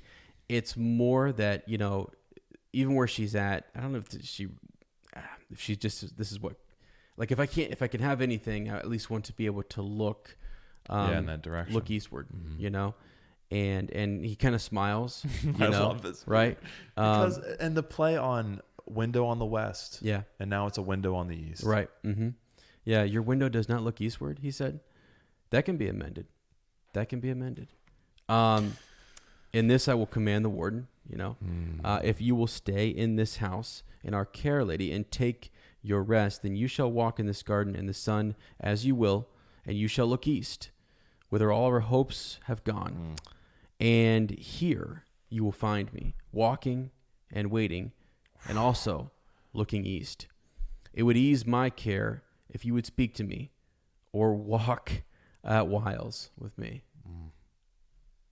Wow. It's going to make him feel better if she comes and walks with him. Because he's walking alone. When they found him in the garden, he was walking alone. Wow. Dude, here you go. Wow. Oh, my gosh. It was that realization that she wasn't going to be able to go that caused her proud head to droop a little. And it was his words and his promise to ensure that she could look east. And his invitation of, it would ease my heart if you would walk with me, that raises her. Wow, I just got choked up there a little bit. Raises her head and allows her to look him in the eyes again. Yeah. That mention of, we can share in this misery together. Right. Yeah. Yeah, because you at least. And think about what it would take to bring that proud head up, right, man? Yeah. Like she is. Right. A beast. Well, and again, I keep going back to like the reverence and the respect and what she sees in him, and for him to sort of say, you could help and aid me. That's another piece to where there is something I can do, because she feels like there's nothing she can do at all. Yeah. But I can give some joy here, and we can comfort each other. So, and that might be what it's all about, when it comes down to it. So I love how he asks her permission here too. Yeah, where's that at? So he it's just what's the next so she raises her head and looks him in the eyes again. The color comes back into her pale face. Like just these words are giving her life, like healing her. Right. His words are healing her too. No physical wound, right? It's just her soul. And she says, "How can I ease your care, my Lord?" Yeah. And I do not desire the speech of living men. And he says, "Would you have my plain answer? You want to know my mind? You want to be honest?" Oh, I would. Yeah. And then he talks about how beautiful she is, compares her to, or says that there are beautiful flowers, fair and bright, and maidens fairer still, but neither flower nor lady have I seen till now in Gondor so lovely and so sorrowful. Can I just say, wouldn't it be, first of all, one of the reasons I'm having major respect for Faramir is like, I actually, and I don't know if you remember this, like, a lot of times people would say, like, if you are just this plain spoken to people, especially, to someone who you think is, I don't know, like if this, like he's clearly has feelings. Yeah. Right. Yes. And he just sort of says, and he does, he actually, before he even gives her that plain, can I speak plainly to you? Yeah. Is that okay? Yeah. Yes. And then he does. Like, let's go. I mean, get a little confidence. And and there's something to that too. There's something about asking someone we don't do it much anymore. Yeah. So I think it even has more power now. I think it may have been more commonplace like in history. But when you ask someone, "Can I tell you what I really think?" Yep. And then it's saying, and it's without saying it, it's saying, "Can I trust you? Do you really want to know me? Can I be vulnerable with you? What I'm about to say, you're going to take one of two ways. And I need you to know that." Mm-hmm. It's big, dude. Yeah. A lot of times we just blurt out stuff and we don't even, it's like, "I don't care if you want to hear it or not. Here it is." Right. Yeah. And it's like, no, what I'm about to say, right. Are you sure you want to hear it? Right. Yeah. And ask, because some people might honestly, no, I honestly would rather not, or there's something that, okay. Yeah. Fair. No problem. Thank you. And there you go. Yeah. Dude, this is making me think of Sarah, dude. I knew it was. Okay, all right. Can I tell a story? Is that okay? Yes, please. So we were we were falling in love with each other in San Diego. Mm-hmm. We were on this trip. And I think I've told part of the story before, so I won't tell, I won't go crazy. Although I could. And we were on this beach.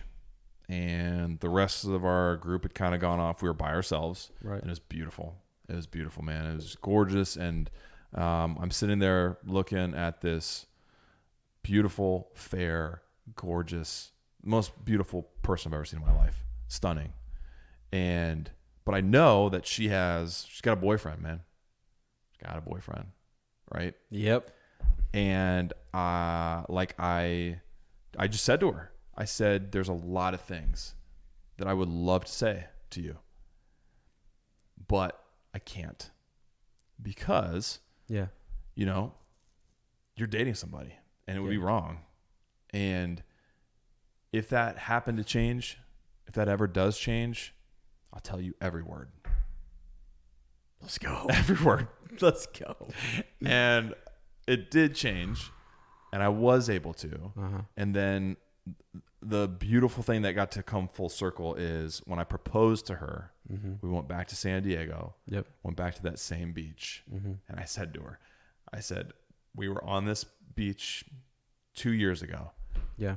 And I wasn't able to say how I feel. And now I can tell you every word. I said, "Will you marry me?" It was awesome. It was awesome. Yeah. And everybody deserves that kind of feeling in their life whenever it comes with whoever it is. Right. And I'll never forget it. And anytime I see like a love story where there's like that element of just indescribable, like this is indescribable, right? Yeah. What they're feeling, what the connection they're making, the story that's happening. I'm taken back that time, man. I'm taken back there. Yeah. You know, he talks about like, it would make me, he talks about how beautiful she is. Sure. And that, you know, even if there's a few days left before darkness comes. That's right. If I'm with you, it's all good. Yeah. Essentially, is what he says. Right. And then that dark shadow can take us together.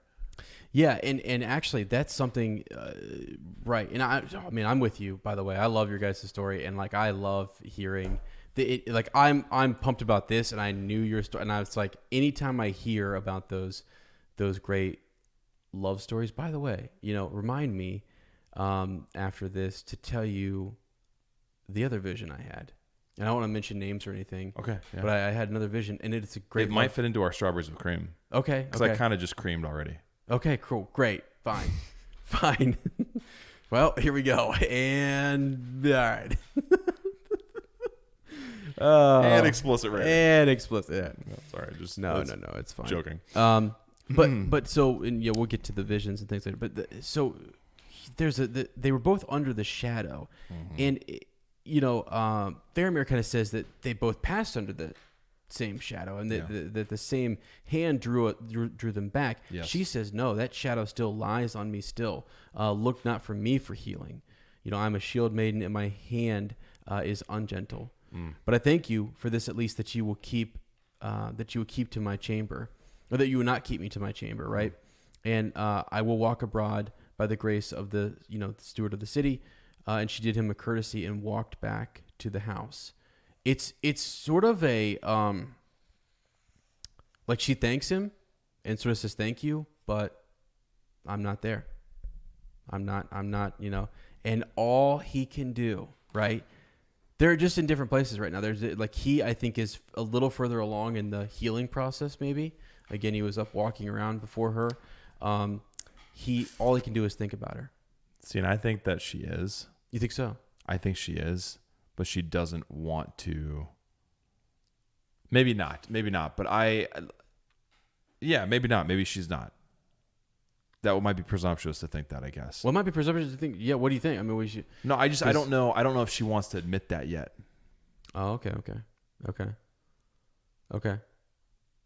This is what maybe this is unexpected. Yeah, and I think maybe he sees something. Yeah, sure, yeah. I think that he sees that in her already, clearly. You know how other people can see stuff in you that you can't see yourself? Yes. Sometimes ever. Mm-hmm. And that's why when you hear people describe you or give you compliments, you're like, what? Right. And we do it all the time. Yep. When people, you know, talk about the book club and the podcast, and we're just like, yeah, no, we're not worthy of that. We appreciate it. But in their eyes, that's what they see. Yeah. And maybe a lot of times I honestly think I wish people could see themselves the way others see them. Mm-hmm. Right. And it's an old cliche, but man, I do like, I think that we would, well, it's a wonderful life. Mm-hmm. Yeah. You know, that the idea that you could see what the world would be like without you, and how, you know, when you do good and you're kind, that you impact the world in a way that has a ripple effect. And so anyway, maybe he's seeing things in her that she doesn't even, she doesn't see yet. She can't see yet because of I don't know, just certain ways she's had to defend who she wants to be and fight for what she wants to be. Mm-hmm. Yeah, maybe. Yeah, for sure. Yeah, I get that, and I think and so what's great here is that although she is kind of, you know, she thankful and I'm still under the shadow and I can't be that for you right now, and walks away, he doesn't stop. No, he I mean, he goes to the warden, and the warden says, you know what? Actually, I mean, here's what I can tell you, but I think this halfling who rode with her might be able to tell you a bit more. And, you know, so because we forget Mary's there. We forget. Mary's there. Right. And so Mary was sent to Faramir. And while that day lasted, they talked long together. And Faramir learned much, more even than Mary put into words. Let's go. I like that, because that's the idea is that it's sort of, you can see what was not said. You can hear what was not said, right? Yeah. Like perceive that. You say more than the words you say, right? Yeah. And so he's picking up on that. That is huge. And he thought that he understood now something of the grief and the unrest of Eowyn of Rohan. Yeah. And then in the fair evening, Faramir and Merry walked in the garden, but she did not come. But in the morning, this is just almost too good. I just kind of, some of this, I guess, let out just read this. I'm loving it. As Faramir came from the houses, he saw her. As she stood upon the wall, she was clad in all white and gleamed in the sun. And he called to her, and she came down, and they walked on the grass or sat under the green tree together, now in silence, now in speech. And in each day after, they did likewise. And the warden, looking from his window, was glad in heart, for he was a healer, and his care was lightened. Right? Why? Because she is going through a healing. Yeah. It's cool that we get his perspective too, right? That he's not just kind of a forgotten character. That he's almost like this third party where we can see from his perspective what's the healing that's taking place. Yeah, he kind of says, still these two of his charges, prospered and they grew daily in strength. Yeah, like that's a part of his care, right? Right. Yeah. Even though things are super dreary and dread is hanging there, that for him feels good. Little saplings, man. But it is interesting. Again, she did not come. That first day, he went to her and sought her out and said, "Hey, let's go on a walk. Come on, we don't have to talk." And they walk in silence. But then they walk. It's that north wind, bro. Too. It's like that north wind. It's confusing. Mm-hmm. So, let's see. Yeah, no Tedding said you had come, and all hearts were darkened. The weather too was bright no longer; it was cold. Yeah, and a wind had sprung up. Right. Yeah. Okay, so they are. Oh boy, let me get into some of this here. Faramir had sent for his. Yeah. So, images of her being queenly. There's a lot of imagery and her just like the robe that's around her, the what she's wearing, the colors. His mother, the mantle was wrought for his mother. Yep. Which is really cool. Yep. Really cool. Finduilas. Yeah, the untimely death there. Finduilas. Yeah. And was to him but a memory of loveliness in fair days and of his first grief. And her robe. Oh my gosh. Yeah. And her robe seemed to him raiment fitting for the beauty and the sadness of Eowyn. Man. Wow. Yeah. I do think though that he at one point will kind of like he basically calls her out a little bit and kind of says, you want to be a queen. So I'm just noticing some of these, things that make her seem kind of like that. She is. Yes. Yeah. What do you look for? Does not the black gate lie yonder? She said. And must he not now come? It is 7 days since he rode away. 7 days. But think not ill of me if I say to you, they have brought me both a joy and a pain that I had never thought to know. So the world's ending, friends, and these two lovers are, he is just he's he's amazed that at the end of time, here would come, the greatest beauty. Right. Yeah. So, I would not have this world. Oh, here we go. There's so many good lines. It's like a legit like love story. This is just great. Could be its own book. Yeah. Because now the fear and doubt of this evil time are grown dark indeed. Eowyn, I would not have this world end now, or lose so soon what I have found. Lose so soon what I have found. So, which is like the opposite of how she was feeling in the beginning of this chapter, right? His perspective here is the exact, I guess what's the opposite of reflection? I don't know. Like she was ready for death, wanted it to end, right into battle, and here he's like, I want the world to keep going on. I don't want this to be the end of time, because of my feelings for you, because of how I love you. Yeah. Amazing, dude. This is thick.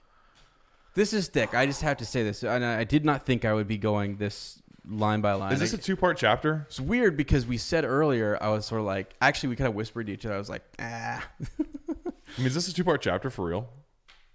Maybe. Maybe. Who says? I don't know. Who says we can't? Who says we can't? Make the call. Make the call, my friend over there. You gotta make the call. Oh, jeez. I ain't no coach. Here's the thing. lefty. Wow. Yeah. Bring him in. Call him in. Wow. It actually may be. I'm looking at the I know we're time there. We're Wow. like 2 pages in. Wowzers. Hey, Well, I'm fine with that. Let's do the love story and then let's do the coronation. It is so thick. It's beautiful. Here's some things that I want to mention. And you know what? Okay, here's my other thing, bro. Yeah. We got a lot of Faramir and Eowyn fans, hardcore fans, Yeah. that are probably thinking, guys are going to rush through that part. I know. They're going to rush through. They're going to get to the coronation because it's Aragorn and Gandalf and finding the sapling. And Do you know what I think is actually better? I think this first half is better. If I could reach your hand, I'd probably kiss it, bro. Right? I mean, no. I still, and actually, you know what? We'll probably get to the second half and be like, freaking awesome. Like, that's how it always kind of goes. But I'm in love with this part right now. I'm actually in love with it. Can I tell you something else? We are turning it into a two-parter. That's fine. We're turning it into a two-parter. Decision made. When's the last time we had a two-parter, the council? The council, yeah. No. It was council. This council. I mean, it was. Oh yeah, we've had like 4-hour episodes. We've had 4-hour episodes, yeah. So, and actually, we were on Discord today, and they're like, "Please tell me there's a 4-hour episode." I was like, "Wow, okay."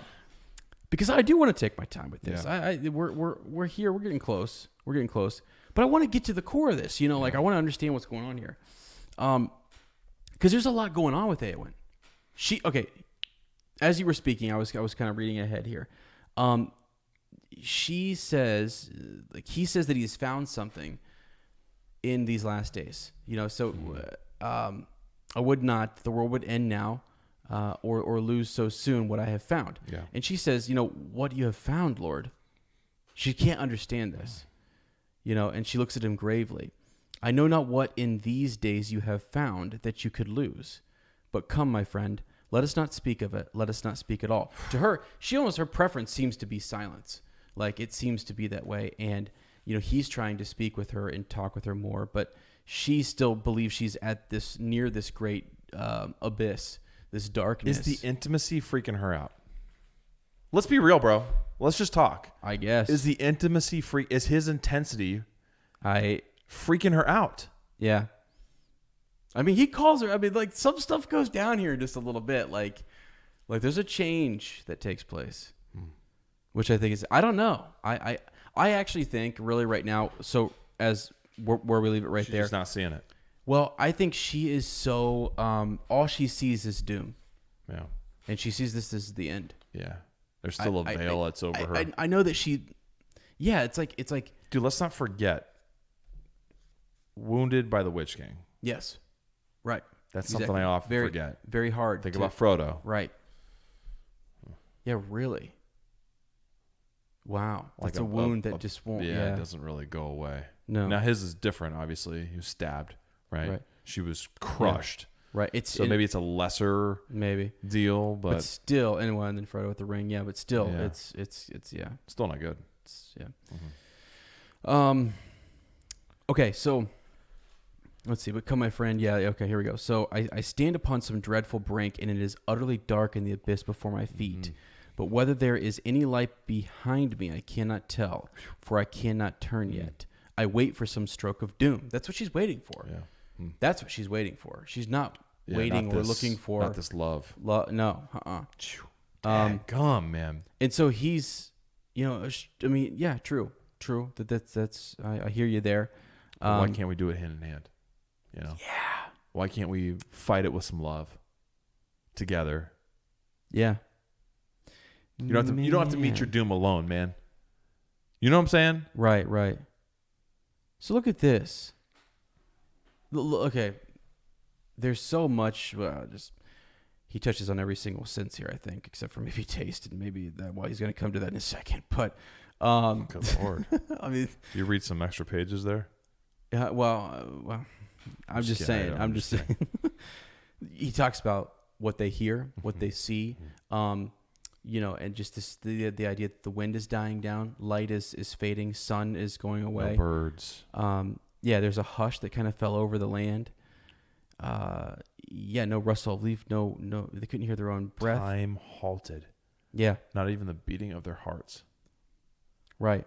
Wow. And here we go. This is great. So as they stood, their hands met and clasped. Come on. Though they did not know it. Come on. Right. And still they waited for, what? They don't know what, right? They don't really know. And there's this, so that they're having this moment, this moment where everything is still and like very across the land, right? Then presently it seemed to them that above the ridges and the distant mountains, another vast mountain of darkness rose, towering up like a wave that should engulf the world, and about it lightning flickered. And then a tremor ran through the earth, and they felt the walls of the city quiver. A sound like a sigh went up from all the lands about them, and their hearts beat suddenly again. First of all, that's so something's going on. I mean, something is going on, and maybe this is what maybe Eowyn is sensing this. I know that next line, who is Faramir?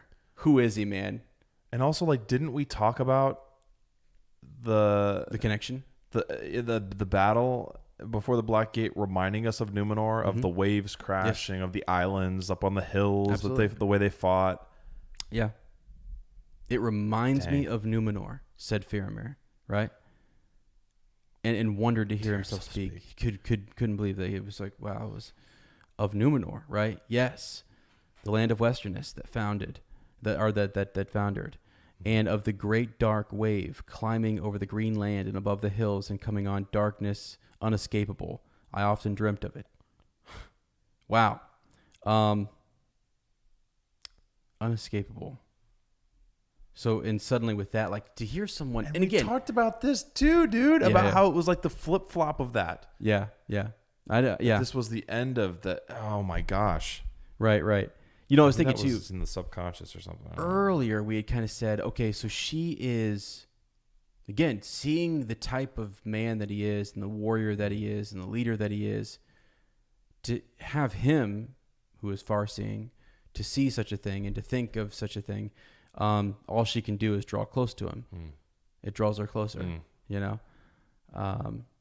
He says, but he says, it was but a picture in my mind. I do not know what is happening. The reason of my waking mind tells me that great evil has befallen, and we stand at the end of days.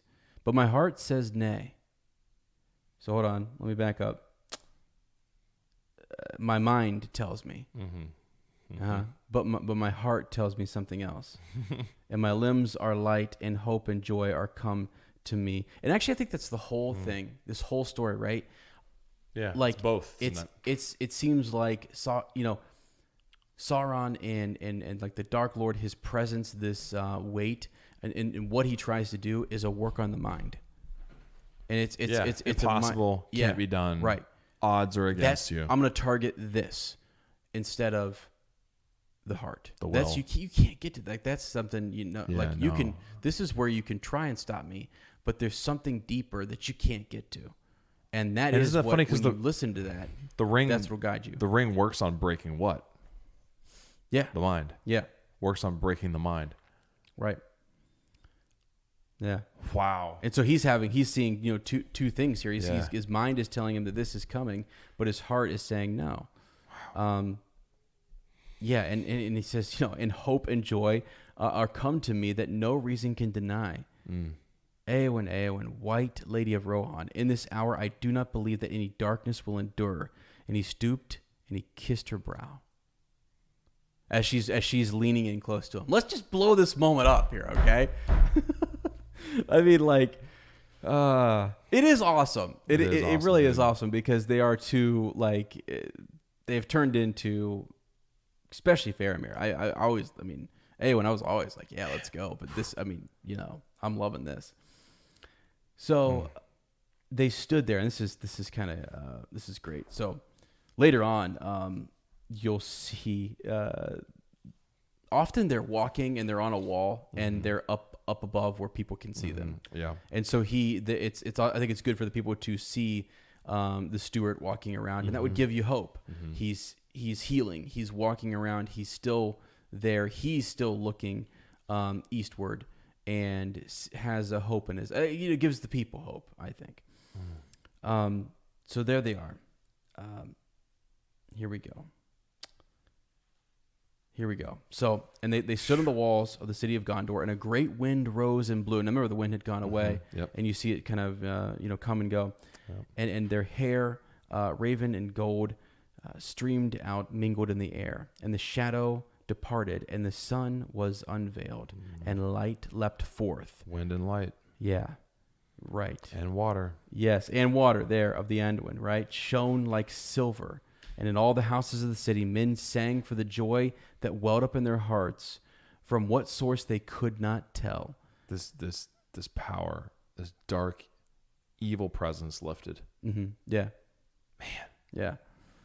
And yeah, so they can do nothing but to sing and to kind of cry out here. And this is what the people do sing. They sing, now ye people of the Tower of Anor. And then they, for the realm of Sauron is ended forever, and the dark tower is thrown down. I mean, that's what they're singing about. Singing rejoice. So this is being this is being cried out to these people. What does it sound like, bro? Come on. What does it sound like? Come on. What is this? I don't think this is a song. I think it's just more of a, the Lords of the West crying, right? So they're kind of like, sing, dude. You want me to sing this? Sing, man. I don't know how this would go. This was not sung in the audiobook. Forget about the cameras, man. Wow. What does your heart tell you? Not here, Ez. Here. My heart. I don't know. I for some reason, Frodo, okay, the what song would you came sing? to my mind. Frodo. Because I was thinking, sing now, like, I don't know. What would you sing in response then? What would you sing in response? And the people sang in all the ways of the city. And the people sang in the way. What do you mean? What would you sing after this call? I don't know. Nice. I don't know. Well, there's a doom over you, man. All right, and until we destroy that ring, it's never going to be lifted. Mm-hmm. I got a little. Yeah. Guy who always sings doesn't have anything, huh? No, I don't think. I think they're just crying. They're telling the people to sing. But they sang in response, is what I'm saying. Where does it say that? And the people sang in all the ways of the city. So it doesn't say what they sang. That's what I'm saying. What would you sing? What would I sing? Yeah. Oh, okay. Wait, what? Give it to me. Okay. And they did, because they're being told to sing. Yeah. I don't think Frodo, the nine-fingered, once you said, got to them yet. That tale has definitely not got there yet. But you know that who was it? The minstrel or whatever? What was this? Mm-hmm. Who sang that? Yeah, the minstrel. Yeah. You know he was going.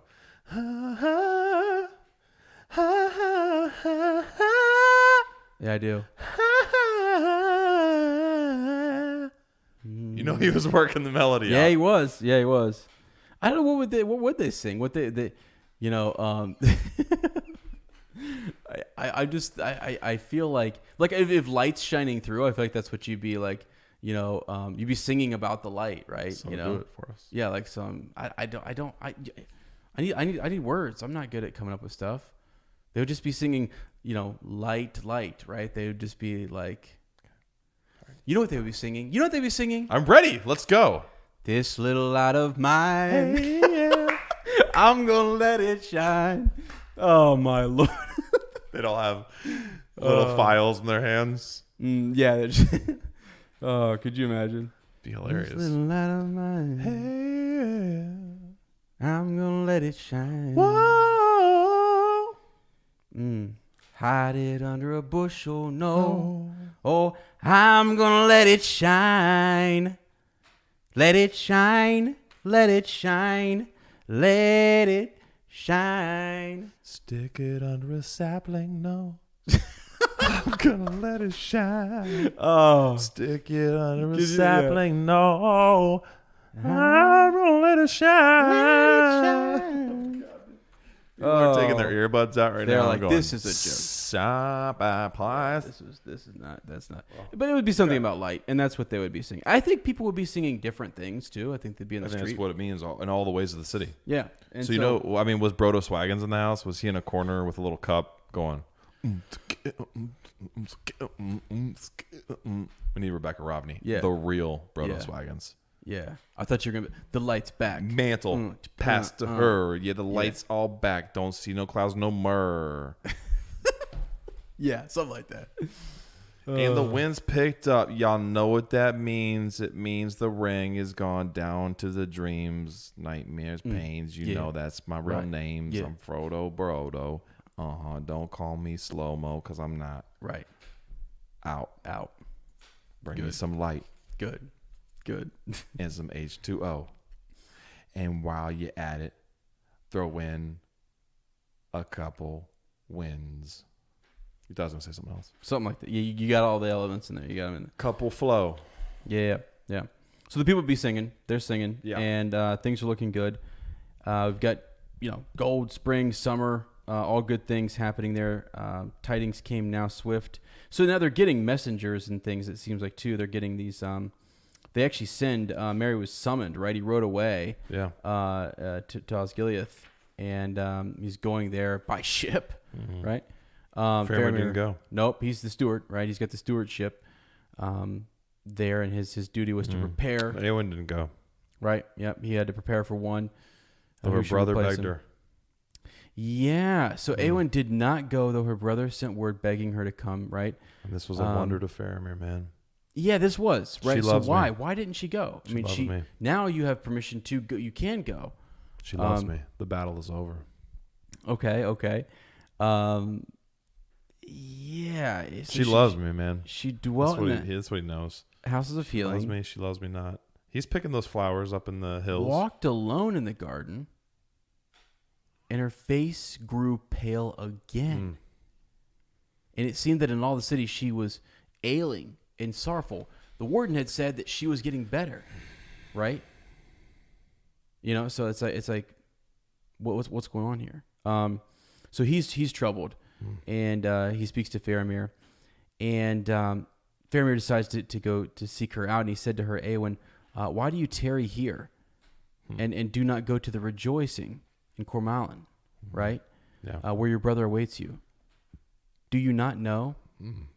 But he answered, 2 reasons there may be, but which is true, I do not know.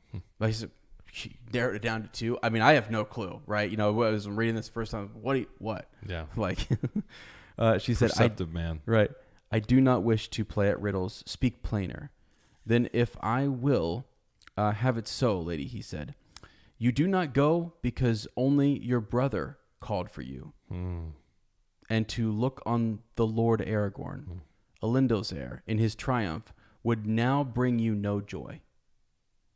Or because I do not go, and you desire still to be near me, and maybe for both these reasons, and yourself cannot choose between them. Eowyn, do you not love me, or will you not? I just want to point out, too, that's 3 reasons. Was it really? 1, the other, or both. Okay. Yeah, you're right. Yeah.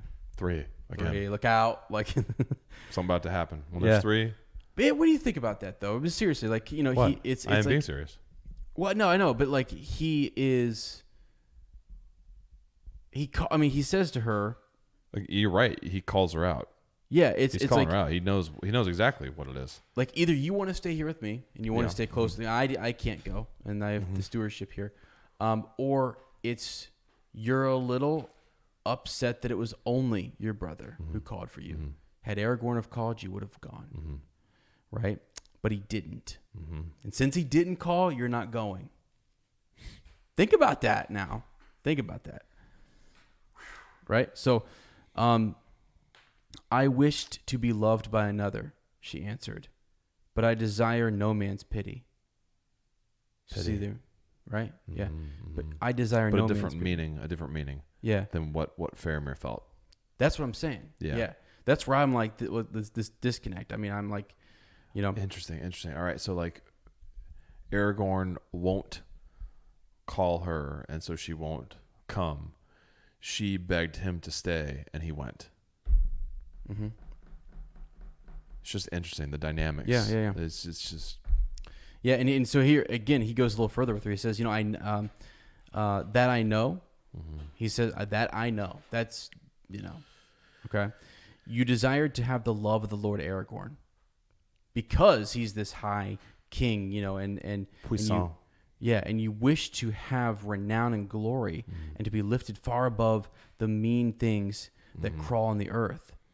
And as a great captain may to a young soldier, he seemed to you admirable. So he is a lord among men, the greatest that now is. But when he gave you only understanding and pity, then you desired to have nothing, unless a brave death in battle. Look at me, Eowyn. Again, you talked about like how he gets her to look at him and to, And Eowyn looked at Faramir long and steadily, and Faramir said, "Do not scorn pity. Do not scorn pity. That is the gift of a gentle heart, Eowyn." And what has Tolkien been teaching us this entire story? Yes, right. But I do not offer you my pity, for you are a high lady and valiant, and have yourself won renown that shall not be forgotten. And you are a lady beautiful, I deem, beyond even the words of the elven tongue to tell. Man, and I love you, dude. It's not even that. It's not even that part at the end that changes her heart. It's that he says, don't scorn pity. I don't give you my pity. I don't pity you. That's what changes her. That's what changes her, dude. Yeah. Because everyone, and that makes total sense. That's what Aragorn did. Pity and understanding. Yeah, okay. Right. I understand. Right. Yeah. And Faramir says here, you don't need my pity. Right. You have your own place, high and that most cannot even attain. Exactly. And he says here, once I pitied your sorrow, but now were you sorrowless, without fear or any lack, were you the blissful queen of Gondor, still I would love you, Eowyn. Do you not love me? And so once I pitied your sorrow, but now were you sorrowless, having no sorrow, without fear or any lack, and even if you were the queen of Gondor, total happiness, blissful. Yeah. I would still love you. Man. And so it's sort of like, I'm going to take you, I think, so it's almost like she's thinking, well, this is because, he has pity on me and he's this, you know what I'm saying? Like, that's the way I kind of initially felt. It's like, well, here we go again, and that's not what I don't want that. Right. And stuff. And it's like, no, it's more, I just perceive it. I see what's going on. Right. And therefore, to some degree, you can have pity, but like, that's not it. That's not the end of this. That's not why I love you. Yeah, exactly. There you go. Yeah. And so then the heart of Eowyn changed. Yes. Or else at last she understood it. Yeah. Right. So maybe she knew it before, but she didn't understand it. Right. That what was happening. I got you. You know what I mean? Like those pages before where it was, we said, what is this? What is this? Yep. Does she know? For sure. Man. Yeah. So, goodness. Yeah. So now she's understanding it. Yeah, right. That her winter had passed. The sun had shone on her. And man, so she's actually, this again, I say they're elevated and they're up in this spot where everyone can kind of see them. So she's here and it's sort of like the shadow has departed. And she's in the tower of the sun, man. Yeah. I will be a shield maiden no longer, nor vie with the great riders, nor take joy only for the things of slaying.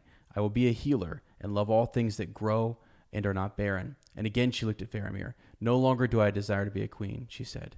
Right? She's now like, she's understanding it and she's seeing it, right? What? Yeah. This is awesome, dude. And the transformation from being a killer to a healer. Yeah. Man. And you talked in the beginning about like Aragorn having both sword and healing. Yeah, hands. right. Yeah. And almost how like the time of the sword is at an end. And we see later on, like in this chapter, we see what Aragorn does for both allies and enemies. Right. Pardons he gives. That's true. The time of the sword is over, the time of healing, great healing between peoples, between, people and the earth, individual healing. That's the new age. Been a lot of hurting going on. Now it's time to heal. Yeah. It was great. Well, and even so, I don't know what they talk Aemir and Aragorn later about the two kingdoms, and it right, and so you have here right. She kind of brings it up like, so what would we do? I mean, am I going to leave my people, and are people here going to say that you couldn't find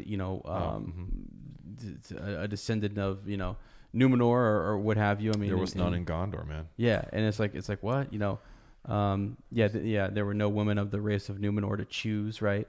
I would, said Faramir, and he took her in his arms and he kissed her under the sunlit sky.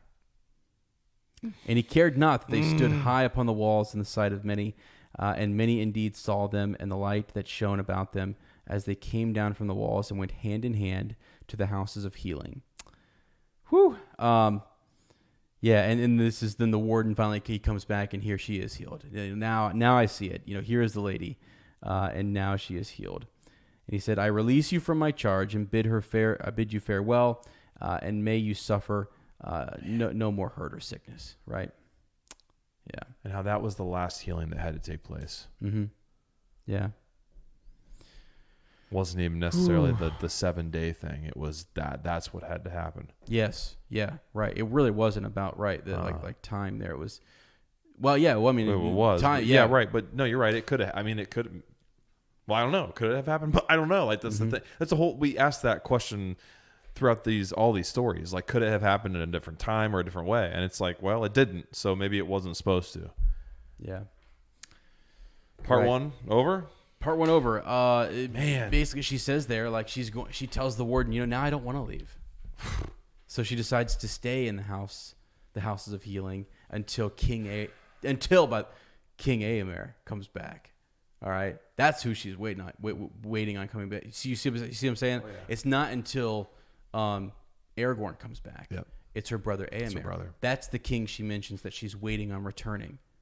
She's not waiting on Aragorn anymore. She was waiting for his call, and she's not anymore. So now it says it right there. It's a choice. It's a choice. I don't know. Wow. So I'm happy we took our time with that. I liked it. I thought that was that was good. Yeah. Me too. That was amazing. Yeah. I just kind of feel like it's a good life. It's beautiful, dude. It's beautiful. Yeah. And again, like I said, like I think in the beginning of that, I struggled kind of like understanding why she was so upset. But then you brought it back to like this whole idea of pity. And then even like, as you said, like the lessons that were taught to us there, pity is not like, I don't love you because I pity you, or that's not where I'm coming from. Yeah. But it's not something to be valued though. Right. So it's like he did two things there, and I don't know, that was great. And even I love how it showed that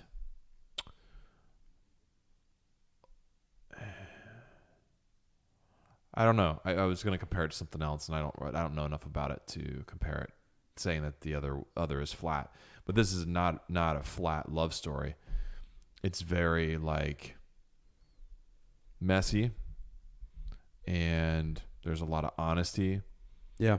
That, I mean, like Faramir could have been like, all right, well, I give up on you. Yeah, and that's and she could have done the same thing. She Sure. could have said, well, I'm not going to go walk with you. I'm not even going to give you a chance. Right. And I'm not going to give myself a chance. Right. Mm-hmm. To what were the words? He worded it so perfectly that she either her heart was changed or else she understood it. I'm not even going to give myself a chance to understand this. Gotcha. Yeah. Yes. And they both.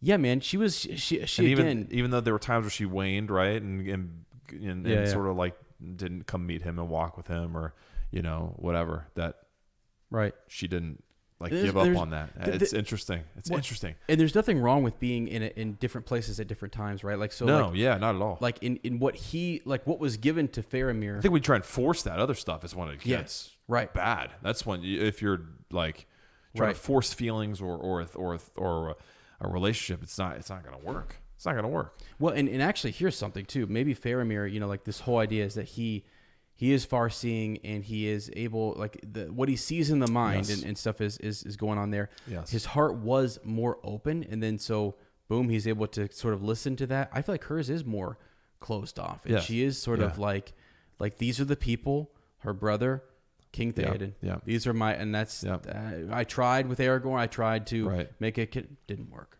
Not happening. He's still not calling for me, and I'm not a part of this group going with him at the end. So the heart's closed, and it takes time for it to open and for him to kind of, for her to understand, as you said. Like and far seeing, even going into the idea of being seeing big picture, and like the whole patience piece of him thinking it's this. She's not gonna understand this or change, or her heart be changed, and I can't put a time limit. He on didn't this. say all of what he said in this chapter the first, right after he met her. Right. No. Yeah. Walk with me a while. Yeah. And they were silent for a while, and that was fine. And she didn't want to talk? No. But then so not at first, and then it says, then they did give way to speaking to each other and walking and more and more. So I don't know. It just grew. And I think that's actually good. That's, it's hard to imagine that like, all of a sudden we're instantly in love. That sort of like, wow. It doesn't make any sense here. He just saw her, they're in love. She was in love. Boom, there they go. And I think it actually makes it better. Yes. That like this feels real. And that's probably what a lot of people were predicting, I'm guessing, when they first read this, because that was probably pretty normal in fantasy stories and even like just old tales. Sure. Love at first sight, and they fell in love, blah blah blah, and that's it. And watch out, man! Star-crossed lovers. Let me tell you, ninth grade English doesn't end well. There you go. Yeah. So it does here though, and Tolkien, and Tolkien like made it real. Yeah. I wonder too. I don't know he and Edith's story well enough, but I wonder if there were aspects of their relationship in this as well. Maybe. Wow. Maybe. I mean, be cool to think that. I just think about that. I can't remember the exact reasons, but she was engaged to somebody else, right? That's right. You know what I mean? And he had to win her back. Wow. And it's like that's an aspect here. Like Eowyn's heart would belong to somebody else. Wow, it belonged to Aragorn. We've said it. and to her brother and her king, and to the idea that I'm gonna be a warrior. I'm gonna be a shield maiden. Yep. That's it. Man, we've said it before. Engaged ain't married. So Tolkien knew it. It's true. Michael Scott knew it. Michael Scott knew it. So. And like even I just think about what his demonstration of patience did for her too. Yeah. Like him just showing, I'm not gonna, and that's a part of a way that he shows how much he loves her and respects her. I know. Loves and respects her too. Truly loves and respects her. And that it would communicate to her how truly he sees her strength, and that he was patient. That like, you might never love me. That's okay. Right. I all I know is how I feel. Yep. And I love you. And I've said it, and there it is. And what you do with it, I can't control. I'm just gonna and I wouldn't want to anyway. I know. Jeez, man. I know Aragorn is your boy. And he's great. He's great. What are you about to say right now? Okay, because you know what? I know there's something else. His heart belonged to someone else too. I know. Yeah, I know that. I know. All right. It's great. And you can't control how someone feels about you. No. I'm more so speaking to Faramir. Like, okay, all right. He's on level. I mean, dude. Oh, absolutely. Like they're on a similar level, and it's actually kind of crazy, and that's sort of what you see. I don't know. There's a reason. There's a reason that Boromir went down, man. Yeah, let me say Boromir this. would have, if something, I mean, it wouldn't have happened, but if he would have been Steward, it would not have been the same. There wouldn't have been peace. Yeah. Let me say this. And Denethor. Denethor wanted to be king, right? I mean, yeah. Go ahead. You've heard the term alpha dog. You know what an alpha dog is, right? Yeah. Little man. What? Wait, what? What? Everybody wants to be an alpha dog. Yeah. All right. I guess. Everybody wants to be. I don't. I don't either. I don't. I'm really good. I like just being a junkyard dog, honestly. I honestly put me on the porch. I mean, right here, bro. Like, And just dog pound. Put me in the pound. Right. I just like to sleep on the porch, Yeah. look around, make sure everything's good. Yes. But I am the dog on the porch.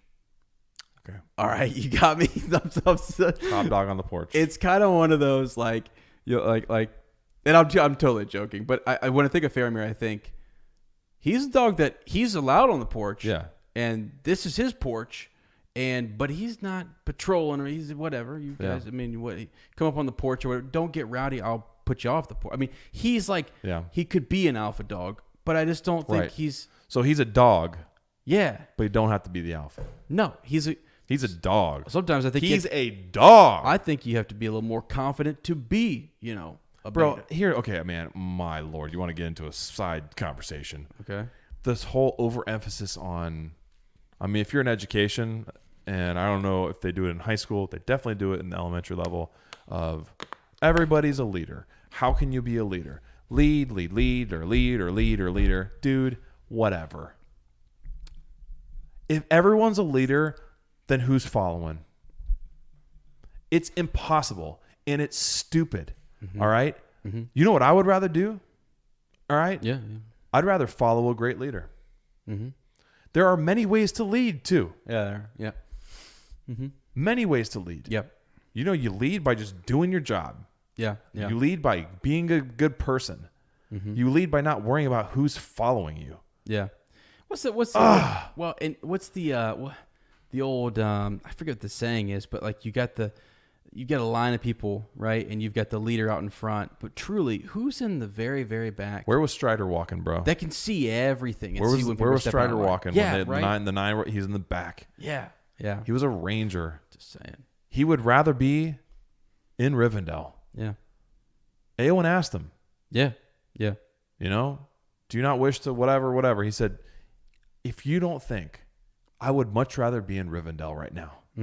I don't want to go do this. Nope. Yep. Okay, someone who lusts after power, someone who wants to be the leader would say, oh yeah, I'll go past the dead, sure. Gonna get me my crown? Let's do it. Right, yeah.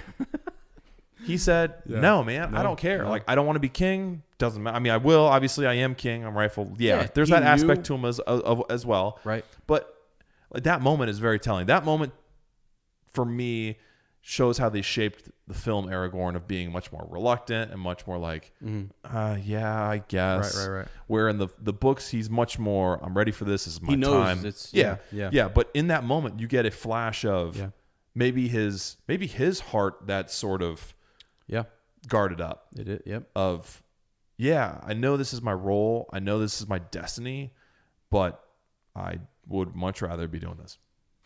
Yeah. I'd rather be just a dog. Yep.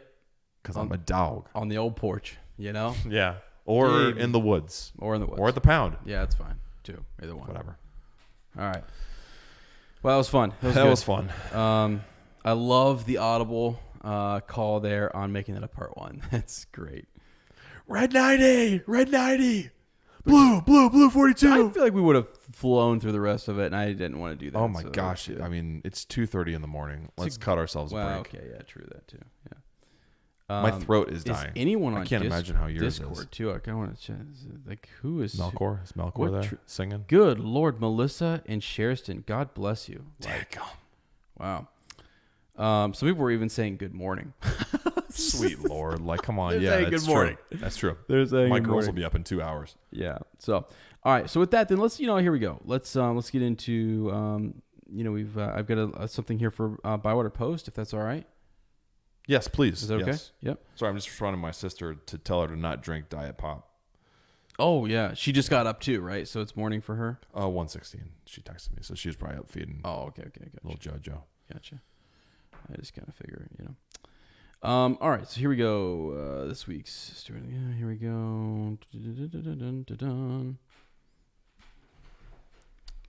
All right, so this is Catherine Mobbs. Cool. This comes from her. So just stumbled across your podcast recently. I've been a fan of Lord of the Rings since I was in 6th grade when I saw a preview for the first movie. I love the Harry Potter books that had been released at that point. And The Princess Bride and Star Wars were some of my favorite movies. I told my parents I wanted to see it, and they told me it was based on a book series. Naturally, I had to read them. My parents bought me the series, and I had the whole thing read before the first movie came out. Wow. I've been hooked since then.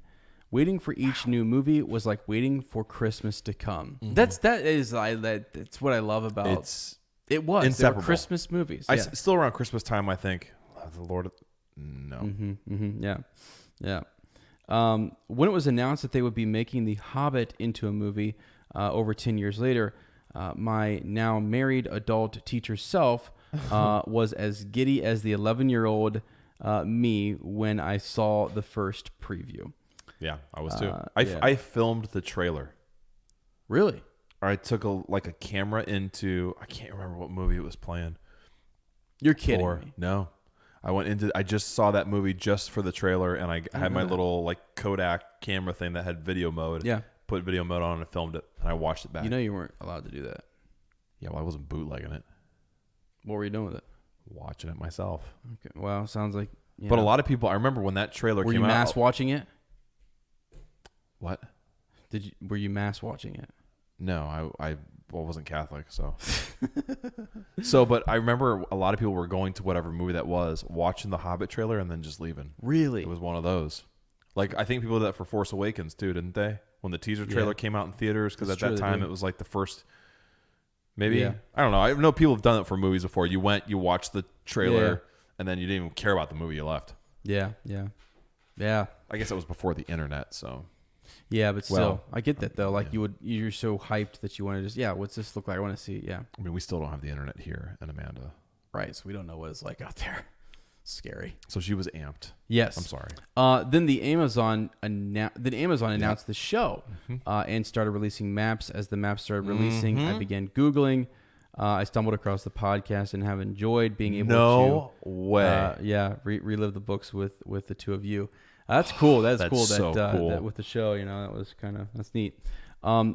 It had been great to work in my office and listen as I work, and it has renewed a love of the books in me. I look forward to the long road in catching up with you two, and what a fun journey it's going to be. Thank you. And then I thought this was great. So we have a picture here. Lord of the Rings here. So this is her. I love that onesie. Isn't that cute? I've seen it before and I love that. Oh, adorable. Really? That's cool. That's actually pretty neat. Lord of the Rings. Yeah, what are those things called? Posted, those are this little a picture of Winnie with the gold one before. You had I think I said Lady of the Ring or something like that. Yeah. I don't know what they're called. The stacking rings. Yeah, those babies. You got different sizes and colors. Is that her son, daughter? Yeah, I didn't say. So I hate to assume because people always think Charlotte's a boy, and people thought Winnie was a boy. Hey, little guy, right? Dressed in pink, man. Right. That's cool though. But so cute. That's cool. That's awesome. Yeah, man. Just a cool way to I love when Catherine. Thank you. Yeah, thank you, Catherine. I love to hearing those stories that are like ours, seeing the trailer, and then hearing how old people are. She was in 6th grade. She's about our age. I was 7th grade. You were 8th grade when the first one came out, and just I don't know, it's cool, man. Yeah, and then just hear her passion. How she said she had read the book, all 3 books before the first film even came out.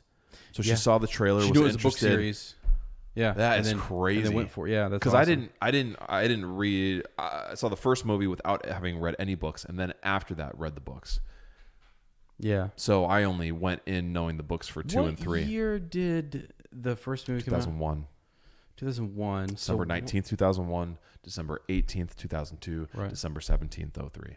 Yeah. What? Think here. Wow. So we would have been in middle school, right?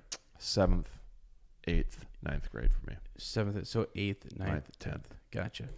Wow. Yeah. Okay.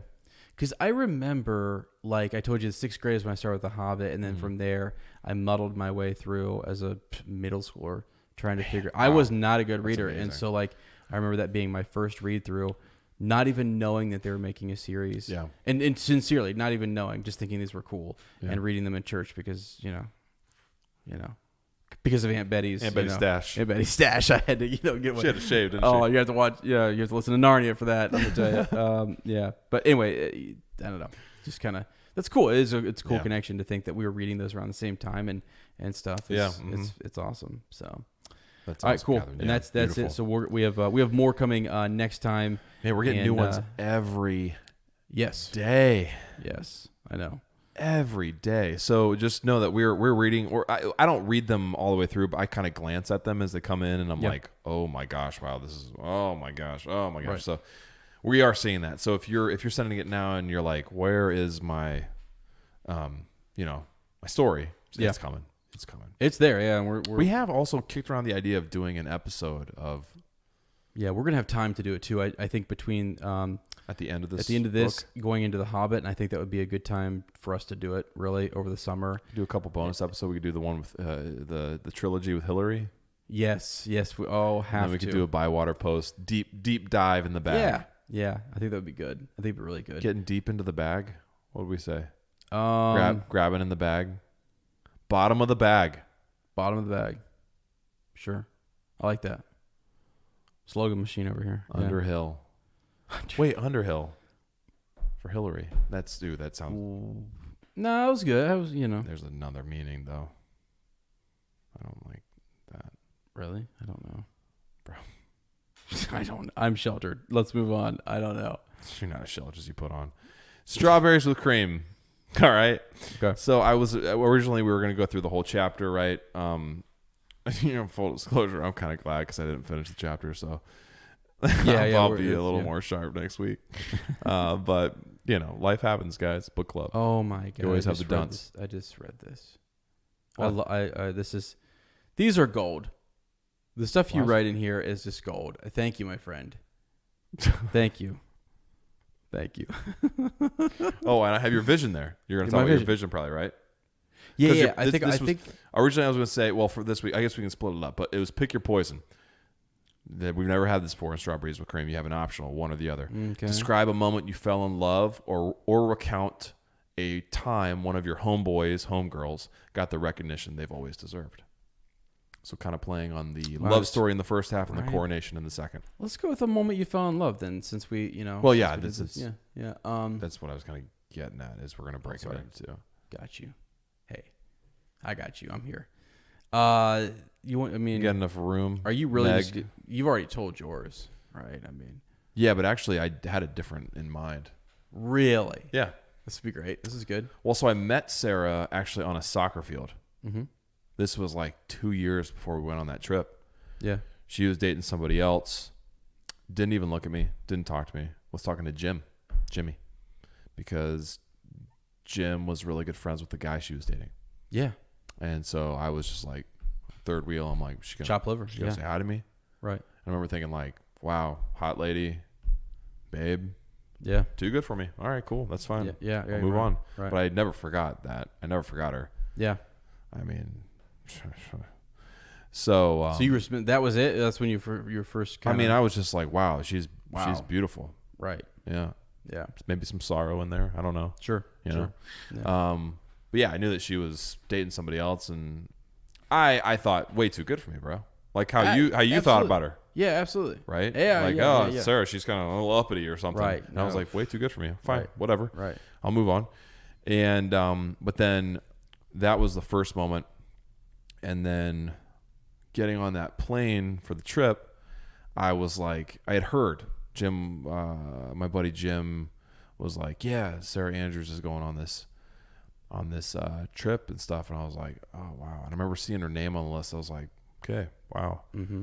All right, definitely, some tinglings or whatever, or feelings, whatever you want to call them. Yeah, butterflies. Yeah, butterfly kisses. That's I think that's a different context, but I was just like, all right, wow, whatever. And we had like several plane flights. Like we flew into Las Vegas, and then maybe it was just Las Vegas and then into San Diego. Mm-hmm. But you were a small group in proximity, you're talking to other people and stuff. And I was like, I hadn't said hi yet. And I was like, geez, dude, I'm I don't like it. And I shake knew her she hand? wasn't going to say hi to me. Did you shake her hand? Nope. What'd you do?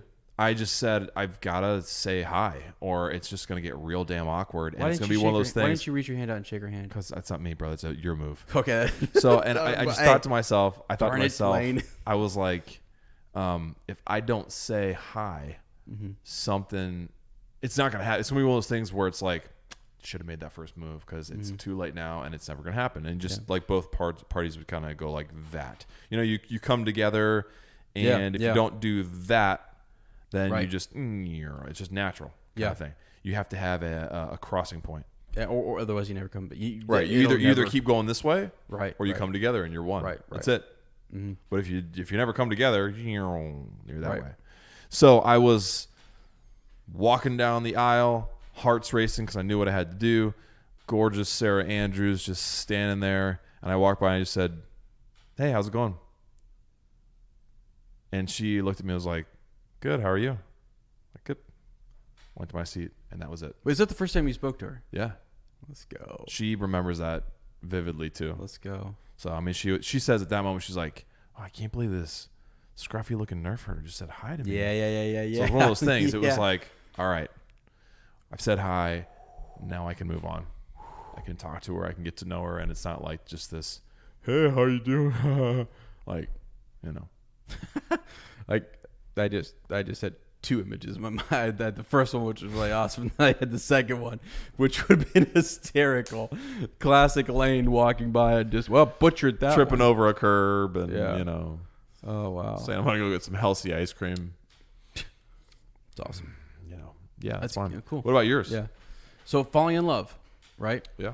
I'm gonna do a strange one. So is that what you said to her? Yeah, that's what I said. The girl, and she was like, "Seriously, stop." You know, I'm like, "Wow, did I really start with that?" And then we fell in love. So, are you calling me a strange one?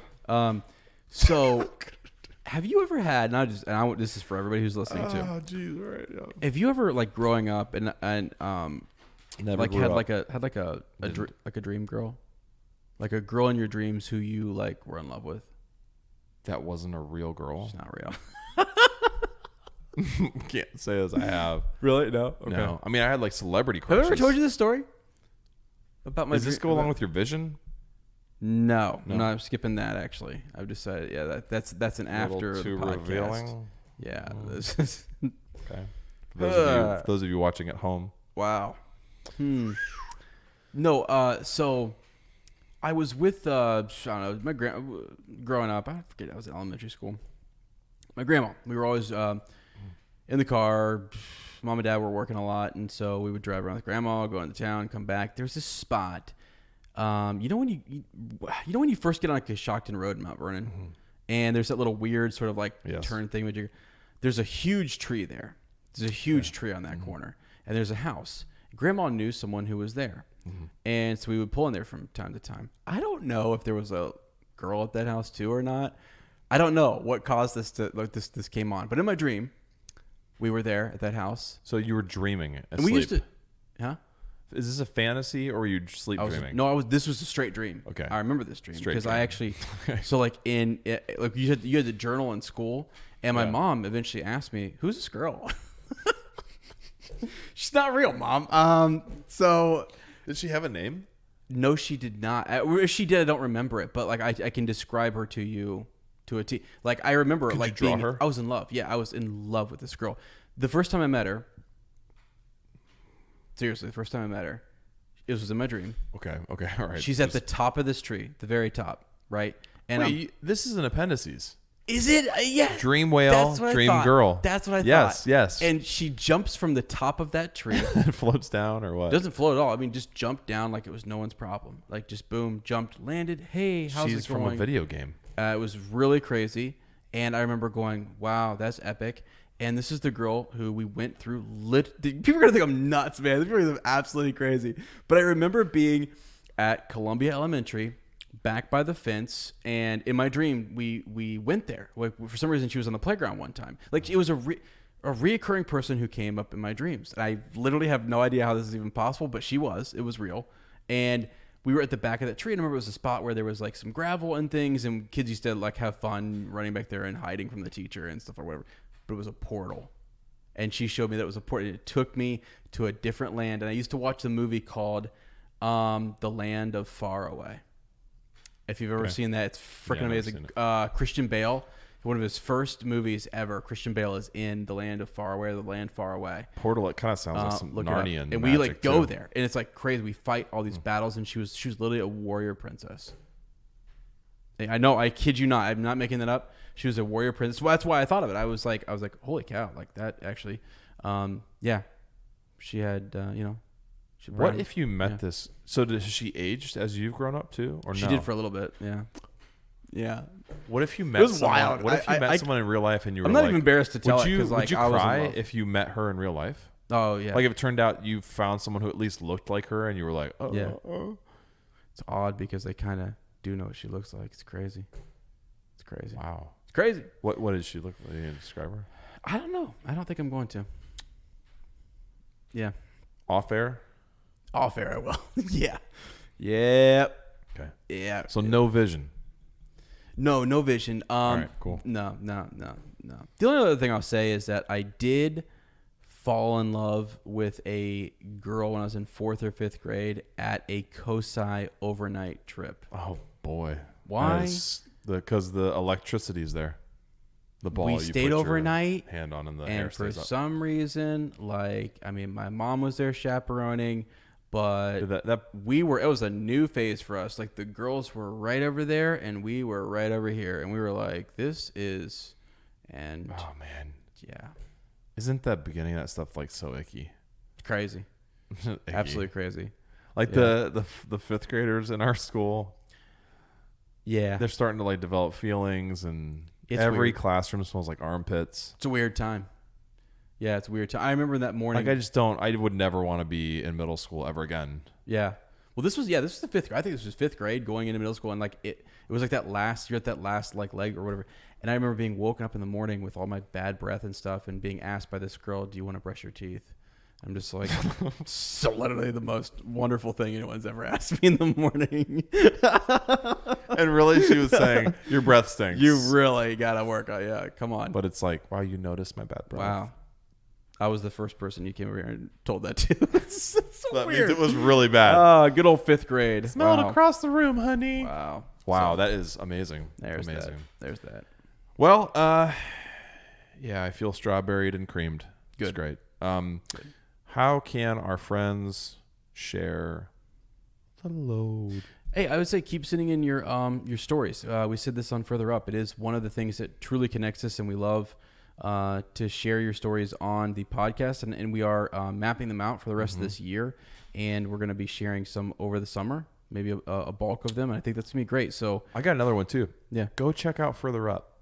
Yes, sir. It's amazing. And actually a lot of what people have noticed, uppers have noticed from recent episodes of them being like extra deep or whatever. Yeah. It's originated in the world of Narnia. Yes, we said it on the episode today, and you said it actually, yeah, and it's totally true. You know, it's with Goldberry, it's with Sarah, so it's better by 10,000%. Yeah, and just because of her presence, and I don't know, it's really cool. It's really really cool. Yeah, it's a lot of fun to do, and it's Narnia. I mean, Narnia is great. I mean, truly is magical, and I have to say I am shocked. I'm not shocked, but I am that we go as deep as we do in some of those conversations, and it's great. Plus, you get to rejuvenating. So plus you get to hear more of Ezra's voice, which we all are reading about how soothing and calming and beautiful it is, and how it puts people to sleep. And we just recently got a message about your voice and how it puts someone to sleep. I apologize again. I think it's meant as a compliment. I said to Lane, I said, "Hey, hopefully, dude, if your voice was the last thing I heard going to sleep, I would have nightmares. I know. I'd be scared. I'd be like, what is going to happen to me? Wow. Thank you for giving me that. Am I going to be taken by the aliens? And I am ready for prank wars to begin. Let's go. I'm singing you to sleep. All right. I think I've actually done that to you before. Yeah. Well, don't forget, it's the year of giveaways. More are coming. I think next is a little Ezra boy band package giveaway, maybe some used sweatbands. maybe some used bandanas, and maybe a little leftover bookmark that says Ezra Hart on it. So if you're a dream girl out there, wow, I can't even talk. If you're a dream girl out there, get ready. Your time is coming. We want to thank you for Corona-ing with us, the nation, not the virus. Next time, we'll be saying a lot of goodbyes. No, actually, I have to rewrite this. We want to thank you. It's true. Yeah. For either falling in love with this, changing your heart, or realizing. What did he say? He said it perfectly. Realizing something you didn't even know you realized. Didn't understand. Yeah. Next time we're going to be seeing that king put his crown on, man. Let's go. Yeah. In chapter 5, part 2, the steward. I guess really it's the king. It's just the king. The king. Yeah. This was the steward. Yes. It's chapter 5, the king. Yeah. If you like our podcast, don't forget to subscribe, like us, write a review, leave a comment, or jurt us a Shadowfax. We'll see you in a fortnight. Remember, Frodo lives.